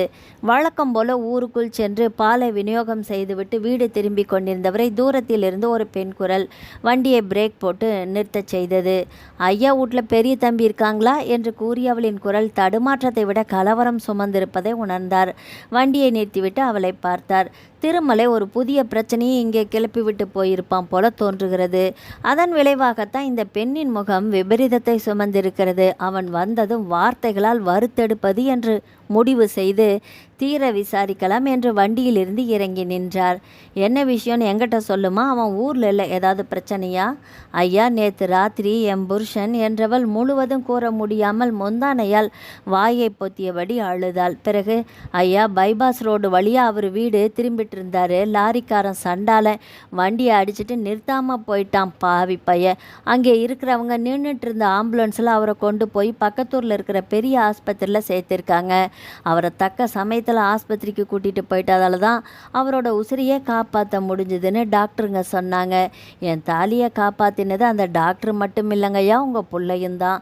உங்கள் புள்ள தான் என்னோட மாங்கல்யத்தை காப்பாற்றியிருக்கிறாரு என்றவள் இருகரம் குவித்து சுந்தரேசனுக்கு கண்ணீர் மல்க நன்றியை தெரிவித்தாள். உதவுகிற மனசு எல்லாருக்கும் வருமாய்யா? பணத்தை மட்டுமே சேர்த்து என்னையா பிரயோஜனம்? புண்ணியம் சேர்க்கணும் இல்லை? நீங்கள் வாரிசை பெக்கலையா, புண்ணியத்தை பெற்று வச்சுருக்கீங்க. அந்த மகராசா நீண்ட ஆயுளோட நல்லா வாழணும். உங்கள் மகன் செஞ்ச நல்ல காரியத்துக்கு சேர்த்து வச்சு புண்ணியத்துக்கு பல தலைமுறைகள் நல்லா வாழுமையா என்று மாங்கல்யத்தை எடுத்து கண்களில் ஒற்றிக்கொண்டு நடந்தாள். இந்த தலைமுறை மட்டுமல்ல, பல தலைமுறைகளுக்கும் சேர்த்து மனதார வாழ்த்திவிட்டு போகின்றாளோ? தன்னலம் கருதாமல் பிறருக்காக வாழ்வதில், பிறர் நலனுக்காக பாடுபடுவதில், ஏழைகளுக்கு சேவைகள் செய்வதில் இத்தனை புண்ணியங்களா? ஏட்டளவில் படித்து கேட்ட புண்ணியம் என்கிற ஒற்றை வார்த்தையை இன்றுதான் முதலாக உணர்ந்தார். அவளின் ஒவ்வொரு வார்த்தையும் மழை பிடித்து ஓய்ந்த போதும் வரும் தூறல் போல அவன் சென்ற பிறகும் கூட அவர் காதுகளையும் இதயத்தையும் வட்டமடித்தபடியே இருந்தது. சுந்தரேசனின் இதயத்தை கிழித்து கூறு போட்டது. புண்ணியத்தை பெற்று வைத்திருக்கிறேன் என்று கூறிவிட்டு சென்றாளே, இதையெல்லாம் கேட்க நான் அல்லவா பெரும்பேறு செய்திருக்க வேண்டும்? முன்பின் அறிமுகமில்லாத 3ஆம் அவள் என் மகனை வாழ்த்தி வணங்குகிறாள், தெய்வமாக பாவிக்கிறாள். ஆனால் வீட்டிற்குள் வளைய வரும் மகனை நான் தான் கண்டு கொள்ளாமல் இருந்து விட்டேனோ என்ற குற்ற உணர்வில் அவர் மனம் குறுகுறுத்தது. இவனை பற்றி மற்றவர்கள் தெரிந்து வைத்திருக்கும் அளவில் கூட நான் அவனை பற்றி புரிந்து கொள்ளாமல் அறிந்து கொள்ளாமல் ஒரு செவிடனாக, குருடனாக, மூடனாக, ஏன் மூர்க்கனாக இருந்திருக்கின்றேனோ? வேலையில் தன் பேச்சை கேட்காமல் இருந்தாலும் மற்றவர்கள் போற்றும்படியாகத்தானே வாழ்ந்திருக்கிறான் என்று நினைக்கையில் முதன்முறையாக மகனை நினைத்து உள்ளம் பூரிக்கத்தான் செய்தது. பெருமிதமும் பல சதவீதங்கள் உயரத்தான் செய்தது. மலைமேல் இருக்கும் குலதெய்வ கோயிலுக்கு செல்வது முடிவாகிவிட பூஜை மற்றும் பொங்கல் வைப்பதற்காக கோவிலில் ஏற்கனவே சென்று காத்திருந்தனர் அனைவரும். சந்தோஷ் வரும் ரயில் 2 மணி நேரம் தாமதமாக வரும் என்று தகவல் தெரிந்ததினால் திருமலையை மட்டும் வீட்டில் விட்டுவிட்டு சந்தோஷை அழைத்து கொண்டு கோவிலுக்கு வந்துவிடுமாறு கூறிவிட்டு சென்று விட்டனர். ரயில் நிலையத்தில் காத்திருந்தது சந்தோஷை அழைத்து கொண்டு வீட்டுக்கு அழைத்து வந்தான். பயணத்தினால் உண்டாகும் களைப்பு தேர குளிக்கட்டும் என்று அவனை வீட்டில் விட்டுவிட்டு சிறிது நேரத்தில் வருகிறேன் என்று வெளியே கிளம்பினான். சந்தோஷ் குளியலறை இருந்ததனால் வெளியே பூட்டிவிட்டு கிளம்பினான். சரியாக 1 மணி நேரத்திற்கு பிறகு வீட்டிற்கு வந்து கதவை திறந்தான். இருக்கையில் அமர்ந்திருந்தவன் பதறியாறி எழுந்தான். என்னை இங்கே தனியாக விட்டுட்டு தாள் போட்டுட்டு எங்கே போயிட்டீங்க நீங்கள்? சினம் எட்டி பார்த்தது சந்தோஷிடம். சாரி சந்தோஷ், வெளியில் ஒரு சின்ன வேலை இருந்தது, வரும்போதே பைக் வேற பஞ்சர் ஆயிடுச்சா, பஞ்சர் போட்டுட்டு வர கொஞ்சம் லேட் ஆயிடுச்சு என்றான் தர்ம சங்கடமாக. குளித்து முடித்து வேறு உடைக்குள் மாறியிருந்தவனுக்கு பதட்டத்தில் வியர்வை பூத்திருந்தது. சரி போலாமா என்று கூறிய சந்தோஷ் சினத்தை மறைக்க முயற்சித்தான். கிளம்பலா என்றவன் செல்வத்திடம் சென்று வாங்கி வந்த டிஜிட்டல் கேமராவை கையோடு எடுத்துக்கொண்டான். குலதெய்வம் கோவிலில் உச்சியில் சிறிய நீர்வீழ்ச்சியும் இருப்பதினால் பூஜை முடிந்து திரும்பும் பொழுது அப்படியே ஆசை தீர குளித்துவிட்டு வரலாம் என்று நினைத்தவன் மாற்று உடைகளையும் கேமராவையும் ஒரு பேக்கில் போட்டுக்கொண்டு வெளியில் வந்தான். வீட்டை பூட்டிவிட்டு பைக்கை ஸ்டார்ட் செய்தான். நீண்ட நேரம் பைக் பயணம் செய்ய வேண்டி இருப்பதினால் பயணத்தை சுவாரஸ்யமாக்க விசாகப்பட்டினத்தில் நடந்து முடிந்த வேலை மற்றும் இனிமேல் பெங்களூரில் செய்ய வேண்டிய பணிகளை பற்றி பட்டியலிட்டு கூறியபடியே வந்தான் சந்தோஷ். 2 மணி நேரம் பயணம் கொஞ்சம் அலுப்போடும் உரையாடல்களோடும் கழிய களைப்பு நீங்க பைக்கை மாற்றி மாற்றி இருவரும் ஓட்டிக்கொண்டு ஒரு வழியாக மலையடிவாரத்தை அடைந்தனர். பைக்கை மலையடிவாரத்தில் இருந்த சுங்கவரி அலுவலகத்தை ஒட்டியிருந்த பார்க்கிங்கில் விட்டுவிட்டு டோக்கனை வாங்கி கொண்டு வெளியில் வந்தார் திருமலை. அதற்குள் குரங்குகளுக்கு தீனி போடுவதற்காக பழங்களும் தின்பண்டங்களையும் வாங்கி கொண்டு வந்தார் சந்தோஷ். சூரியன் உச்சிக்கு வந்து சுட்டெரித்து கொண்டிருக்க அதை பொருட்படுத்தாமல் மலையேற ஆயத்தப்பட்டார்கள். உங்கள் குலதெய்வ கோவிலை அடைய இங்கே இருந்து எவ்வளோ நேரமாகும் என்றான் சந்தோஷ். எங்கேயும் ஓய்வெடுக்காமல் நடந்தால் குறைஞ்சது 45 நிமிஷங்களுக்குள்ளே உச்சிக்கு போயிடலாம், பொழுது சாயத்துக்குள்ளே இறங்கிடலாம், ஒன்றும் பிரச்சனை இல்லை.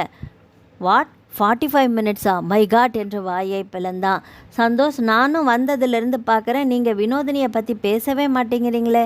பேச்சை மெல்ல தங்க இடம் திசை திருப்பினான். காலையில் தானே அவள் கூட ஃபோனில் பேசினேன், முன்பை விட அவளிடம் நல்ல மாற்றம் தெரியுது. டெல்லியில் வினோத் நடந்துக்கிட்ட மாதிரி இங்கே அப்படி எதுவும் நடக்கலைன்னு மாமா என்கிட்ட ஃபோனில் சொன்னாங்க. ரொம்ப சந்தோஷமாக இருந்துச்சு. ஏதோ ஒரு குழப்பத்தில் டெல்லியில் அவள் அப்படி நடந்திருப்பா. எனவே now she is all right, thank God என்றான் சந்தோஷ். டெல்லியில் அவள் பித்து பிடிச்ச விளையாட்டு நடந்துக்கிட்டதுக்கு காரணங்களும் இருக்குது என்றான். மலைப்பாதை என்பதால் பார்வையை வழியில் கவனமாக வைத்தபடி நடந்தனர். காரணமா என்று திரும்பினான். ஆமாம், காரணம் இருக்குது. உங்கள் முழு கவனத்தையும் தன் பக்கமாக திருப்பறதுக்கு தான் அவள் அப்படியெல்லாம் நடந்துட்டுருக்குறா. பிறந்த குழந்தை அடிக்கடி ஆள்றதுக்கு பசி ஒரு காரணமாக இருந்தாலும் மீதி காரணம் தாயோட அருகாமைக்காகவும் அரவணைப்புக்காகவும் தான். அழுதும் தாயோட கதகதப்பான ஸ்பரிசம் அந்த சிசுவுக்கு தேவைப்படும். சந்தோஷுக்கு விளங்கும்படியாக இதுவரை அவனுக்கு புலப்படாத உண்மையை புரிய வைக்க முயற்சித்தான். வினோதினி ஒன்றும் குழந்தை இல்லை, ஆனாலும் சிறுபிள்ளைத்தனமாக சில சம்பவங்களை அரங்கேற்றியிருக்கா. அப்படியாவது உங்கள் அருகாமையும் அனுசரணையும் வார்த்தைகளும் கிடைக்குமான்னு எதிர்பார்த்துருக்கா. அவள் அப்படி நடந்துக்கிட்டதுக்கு நீங்கள் அவளை இங்கே அனுப்பி வச்சதும் இப்போ நீங்கள் இங்கே வந்து கூட ஒரு நல்லதுக்கு தான். உங்களுக்கு ஒரு அனுபவ பாடமும் கிடைச்சதில்லை என்று கூறியவன் அவன் முகத்தை ஆராய்ந்தான். அனுபவ பாடமா? What you mean? புரியாமல் பார்த்தா சந்தோஷ். ஆமாம், பைக் பஞ்சர் ஆச்சுன்னு நான் கொஞ்ச நேரத்துக்கு முன்னாடி சொன்னேனே, அது போய் சந்தோஷ் தெரிஞ்சே தான் உங்களை வீட்டில் தனியாக விட்டுட்டு போனேன். எதுக்காக? ஃபார் வாட் என்று படபடத்தான் சந்தோஷ். வீட்டில் டிவி இருக்குது, தமிழ் பேப்பர் இருக்குது, ரேடியோ, ஃபோன், இப்படி நேரத்தை விரயமாக்க எத்தனையோ வசதிகள் எங்கள் வீட்டில் இருக்குது. இருந்தாலும் 1 மணி நேரம் கூட தனிமையில் இருக்க உங்களால் முடியல. நான் திரும்பி வந்ததும் காரணமே இல்லாமல் எங்ககிட்ட கோச்சிக்கிட்டீங்க. ஏன்? புது இடத்துல உங்களை தனியாக விட்டுட்டு போனேன்னு தானே. இதே சித்திரவதையைத்தானே என் தங்கச்சியும் டெல்லியில் அனுபவிச்சுட்டு இருந்திருப்பா. டெல்லி உங்களுக்கு ஒன்றும் புதுசு இல்லை, ஆனால் வினோவுக்கு அப்படி இல்லைல்ல. புது இடம், புது மனிதர்கள், புரியாத பாஷை. அவ்வளவு ஏன், டிவியை போட்டால் கூட இந்தியும் இங்கிலீஷ் சேனல்கள் தானே வருது. அவளிடம் மனம் விட்டு பேசி அவளோட அசௌகரியங்களை தெரிஞ்சுக்கிட்டு ஏதாவது வசதிகள் செஞ்சு கொடுத்துருக்கீங்களா? அவளோட தனிமையை விரட்டுறதுக்கு வழி செஞ்சீங்களா என்று கேட்டான். இதுவரை பேச்சினூடே அங்குமிங்கும் பார்வையை போட்டபடி வந்தவன் தன் தவறை உணர்ந்து தலை குனிந்தான். இப்போதான் ஏகப்பட்ட தனியார் தொலைக்காட்சி நிறுவனங்கள் தமிழ் சேனல்களை போட்டி போட்டுட்டு தந்துட்டு இருக்காங்களே, இந்த வசதி அவளுக்கு செய்து கொடுத்தீங்களா சந்தோஷ்? உங்கள் மனைவி வீட்டு வேலைகளை செய்யக்கூடாதுன்னு வேலைக்காரியை வச்சிங்க. சரி, பாஷை தெரியாமல் வேலைக்காரி இவ என்னதான் பேசுவா அவகிட்ட? சந்தோஷிடம் அதே அமைதி தொடரவே செய்தது. பேசிக்கொண்டே மலை ஏறியதில் திருமலைக்கு மேல்மூச்சு வாங்கவே சிறிது நேரம் இளைப்பாற ஒரு பாறை மீது இருவரும் அமர்ந்தனர். கொண்டு வந்த பழங்களையும் தின்பண்டங்களையும் வாரி இறைத்தான் சந்தோஷ். ஆங்காங்கே மரத்தில் தொங்கிக் கொண்டிருந்த குரங்குகள் ஒரே பாய்ச்சலில் கீழே தாவி வந்து பழங்களை அள்ளி கொண்டு மீண்டும் மரம் ஏறின. Santhosh, past is past, leave it. பழசையெல்லாம் 2 பேருமே மறந்துடுங்க. வினோவை டெல்லிக்கு அழைச்சிட்டு போனீங்கன்னா வேலைக்காரியை முதல்ல நிறுத்திடுங்க. வீட்டு வேலைகளை செய்துட்டு இருந்தா நேரம் போகிறதும் தெரியாது. இப்பெல்லாம் என் கூட தினமும் வந்து கம்ப்யூட்டரை கற்றுக்கிறா. நீங்கள் சொல்வீங்க மனைவிக்காகத்தானே, நல்ல எதிர்காலத்துக்காகத்தானே நேரங்காலம் பார்க்காம அலைஞ்சு திரிஞ்சு சம்பாதிக்கிறேன்னு இல்லையா என்று பார்த்தான். ஆமாம் என்று வெறுமனே தலையசைத்தான். இப்படித்தான் உலகத்தில் முக்கால்வாசி ஆம்பளைங்க நினச்சிட்ருக்குறாங்க. வாழ்க்கையை சந்தோஷமாக ஓட்ட பணம் தேவை. பணம் இல்லாமல் துரும்பு கூட அசையாது தான். எதிர்கால வாழ்க்கைக்காக உடம்புல நல்ல ரத்தம் வீரியமாக இருக்கிற வரை ஓடியாடி சம்பாதிச்சுட்டு தான் இருக்கணும், உண்டு தான். கூடவே உங்களுக்காகவும் உங்கள் வரவை எதிர்பார்த்துட்டு ஒரு ஜீவன் வீட்டில் காத்துட்ருப்பாங்கிறதையும் நீங்கள் மறந்துடக்கூடாது. தினமும் டிவி, கம்ப்யூட்டர் வாக்கிங்குக்கு செலவிடுற நேரத்தை ஏன் உங்கள் மனைவிக்காகவும் சில நிமிடங்கள் ஒதுக்கக்கூடாது? சந்தோஷ் குற்ற உணர்வில் தவித்து போனான். தன் தவறை முழுவதுமாக உணர்ந்தான். திருமலையின் கைகளை பற்றி கொண்டான். நீங்கள் சொன்னதெல்லாம் 100% உண்மைதான் திருமலை. நான் என் தவறை உணர்ந்துட்டேன். தாலி கட்டியாச்சு, இவ என் மனைவி தானேன்னு அலட்சியமாக இருந்துட்டேன். அவன் மனசை புரிஞ்சுக்கிட்டேன்னா உணர்வுகளை புரிஞ்சிக்காம விட்டுட்டேன். இனி நான் பார்த்துக்கிறேன் என்று நெகிழ்ந்தான். திருமலைக்கும் சந்தோஷுக்கும் 1 வயது வித்தியாசம்தான் இருப்பதால் இவர் சொல்லி நான் என்ன கேட்பது என்ற மனப்பான்மை சந்தோஷுக்கு வரவில்லை. மாறாக தன் நன்மைக்காகத்தானே சொல்கிறார் என்று தவறை திருத்தி கொண்டான். மற்றவங்க நம்மை கவனிக்கணுங்கிற மனப்பான்மை பெண்கள், குழந்தைகளுக்கு மட்டுமில்லை சந்தோஷ், இந்த மனப்பான்மை ஆண்களுக்குமே இருக்குது. பணியிடங்களில் நம் திறமையை அதிகாரி பாராட்டணும்னு நினைக்கிறது இல்லையா? சக ஊழியர்கள் கூட ஊக்குவிச்சு பெருமைப்படுத்தணும்னு நாம் நினைக்கிறது இல்லையா? அதே எதிர்பார்ப்பு பெண்களிடத்திலும் இருக்கும். சரியான சமயத்தில் வாய்மொழியா பாராட்டுகளும் அனுசரணையான வார்த்தைகளும் நான் இருக்கேங்கிற மௌனமான அரவணைப்பும் ஸ்பரிசமும் 2 பேருக்குமே தேவை. நான் உங்கள் தவறுகளை சுட்டி காட்டினதா நினச்சிக்காதீங்க சந்தோஷ். நீங்கள் உங்கள் மனைவியை புரிஞ்சிக்க ஒரு வாய்ப்பை ஏற்படுத்தி தந்தேன்னு வச்சுக்கோங்க என்று அவன் கரங்களை இறுக பற்றினான். வினோதினி சந்தோஷிடம் வாழ மாட்டேன் என்று அடம் பிடித்த விஷயத்தை கூறாமல் தவிர்த்தான். தெரிந்தால் சந்தோஷ் வருத்தப்படக்கூடும். இல்லை என்றால் இவரின் மனநிலை வேறு விதமாக மாறக்கூடும். ஆண்களின் மனநிலைமை திருமலைக்கு தெரியாதா என்ன? தங்கையின் நல்வாழ்க்கைக்காக ஜீரணித்து கொண்டான். திருமலை, உண்மையாக சொல்கிறேன், உங்களை கட்டிக்க போகிறவங்க ரொம்ப கொடுத்து வச்சுருக்கணும். வாழ்க்கையோட உண்மை சந்தோஷ தருணங்கள், பணத்தால் திருடப்படுற காரணங்களை நல்லா தெரிஞ்சு வச்சுருக்கீங்க. கனவில் கூட உங்கள் மனைவியோட நிம்மதியும் சந்தோஷமும் தொலைய விட மாட்டீங்க, சரிதானே என்று திருமலையை குறும்பாக பார்த்தான். கிளம்புங்க சந்தோஷ், போலாம். வினோதினியை அப்புறம் என்னதான் திட்டுவா என்றவன் விசாலியை நினைத்து இதயத்தில் பரவிய வலியை புன்னகையால் மறைக்க முயற்சித்தான். வெண்ணெய் திரண்டு வந்த வேளையில் தாலியே திருடு போய்விட்டது. அவளின் உண்மையான நேசத்தை தான் முழுவதுமாக உணர்ந்த வேளையில், மனதால் அனுபவித்த வேளையில் காணாமல் போய்விட்டவளை எண்ணி கவலை கொண்டான். மௌனமாக விசாலியின் நினைவுகளை சுமந்து கொண்டு மலை ஏறத் தொடங்கினான். அங்கே மற்றொரு அதிர்ச்சி, இல்லை இன்ப அதிர்ச்சி மலையுச்சியில் திருமலைக்காக காத்து கிடந்தது. பேசிக்கொண்டே மலை உச்சியில் இருந்த கோவிலுக்கு வந்து சேர்ந்தனர். சந்தோஷை கண்டதும் வினோதினி ஆசையோடு வந்து பேசலானாள். பயணத்தின் அசௌகரியங்களை பற்றி கேட்டாள். பல நாட்கள் பிரிவில் திருமலையின் அறிவுரைகளில் மனம் திருந்தியவளாக சந்தோஷை கண்டதும் அவள் விழியோரம் நீர் திரண்டதை திருமலை கவனித்தவாறே தம்பதியரை தனியாக பேசவிட்டு செல்வத்தை நோக்கி நடந்தான். என்னடா ஐயரை சரியான நேரத்துக்கு அழைச்சிட்டு வந்துட்டியா? சாரிடா, உனக்கு தொந்தரவு தந்துட்டேன். இல்லை, இங்கே தொந்தரவுங்கிற பேச்சுக்கே இடமில்லடா. உனக்கு உதவுறதுல எனக்கு என்ன இடைஞ்சல் வரப்போகுது? அதை விடு, அங்கே பாரு, உன் வீட்டாளுங்க கூட யார் உக்காந்துருக்காங்கன்னு. தொலைவில் இருந்த அவர்களை சுட்டி காட்ட அவனை பார்க்குமாறு சைகை செய்ய மரத்தடியில் அமர்ந்திருப்பவர்களை பார்த்தான். சுந்தரேசனுடன் விசாலியின் தாத்தா அமர்ந்து பேசி கொண்டிருப்பதை ஆச்சரியமாக பார்த்தான். இவர் இங்கென்னடா பண்ணுறாரு? அதிசயத்தான். இதுக்கே வாயை பொழந்துட்டா எப்படி? அங்கே கொஞ்சம் பாரு என்றான். அவன் பார்வை சென்ற திக்கில் திருமலை திரும்பி பார்த்தான். பொங்கல் வைக்கும் பெண்கள் கூட்டத்தில் அவள் மட்டும் இவன் கண்களுக்கு தனியாக தெரிந்தாள். விசாலி என்று உதடுகள் பிரியாமல் உள்ளுக்குள் முணுமுணுத்து ஓய்ந்தது இவன் குரல். மனம் உற்சாகத்தில் தரையில் விழுந்த மீனை போல துள்ளியது. காதல் ஜனித்த பிறகு மீண்டும் ஒரு முறை இவள் தரிசனம் கிடைக்காதா என்று ஏங்கியவனுக்கு கண்களுக்கும் இதயத்துக்கும் குளிர்ச்சியாக காட்சி தந்தாள் விசாலி. தொலைவில் இருந்து கொண்டே பொங்கும் பொங்கலை கிண்டியபடியே அவளும் இவனை பார்த்தாள். முதன்முறையாக விசாலியை காதலோடு பார்த்தான். இது நாள் வரை சினங்கொண்ட பேச்சும் அலட்சிய பார்வையோடும் விசாலியை பார்த்தவன் இன்று தேக்கி வைத்த காதலுடன் நோக்கினான். ஆடவர் காதலோடு நோக்கினால் கழுதை கூட காதல் லோக தேவதையாக தெரியுமில்ல. ஆனால் உண்மையிலேயே கிராமத்து தேவதையான விசாலி இன்று தேவலோக தேவதையாகவே காட்சி தந்தால் இவன் கண்களுக்கு. மனத்துள்ளலை ஓரமாக ஒதுக்கிவிட்டு செல்வத்திடம் திரும்பினான். இவ எங்கடா இங்கே? பழைய திருமலையாக அதே எரிச்சலோடு அலட்சியமாக கேட்டான்.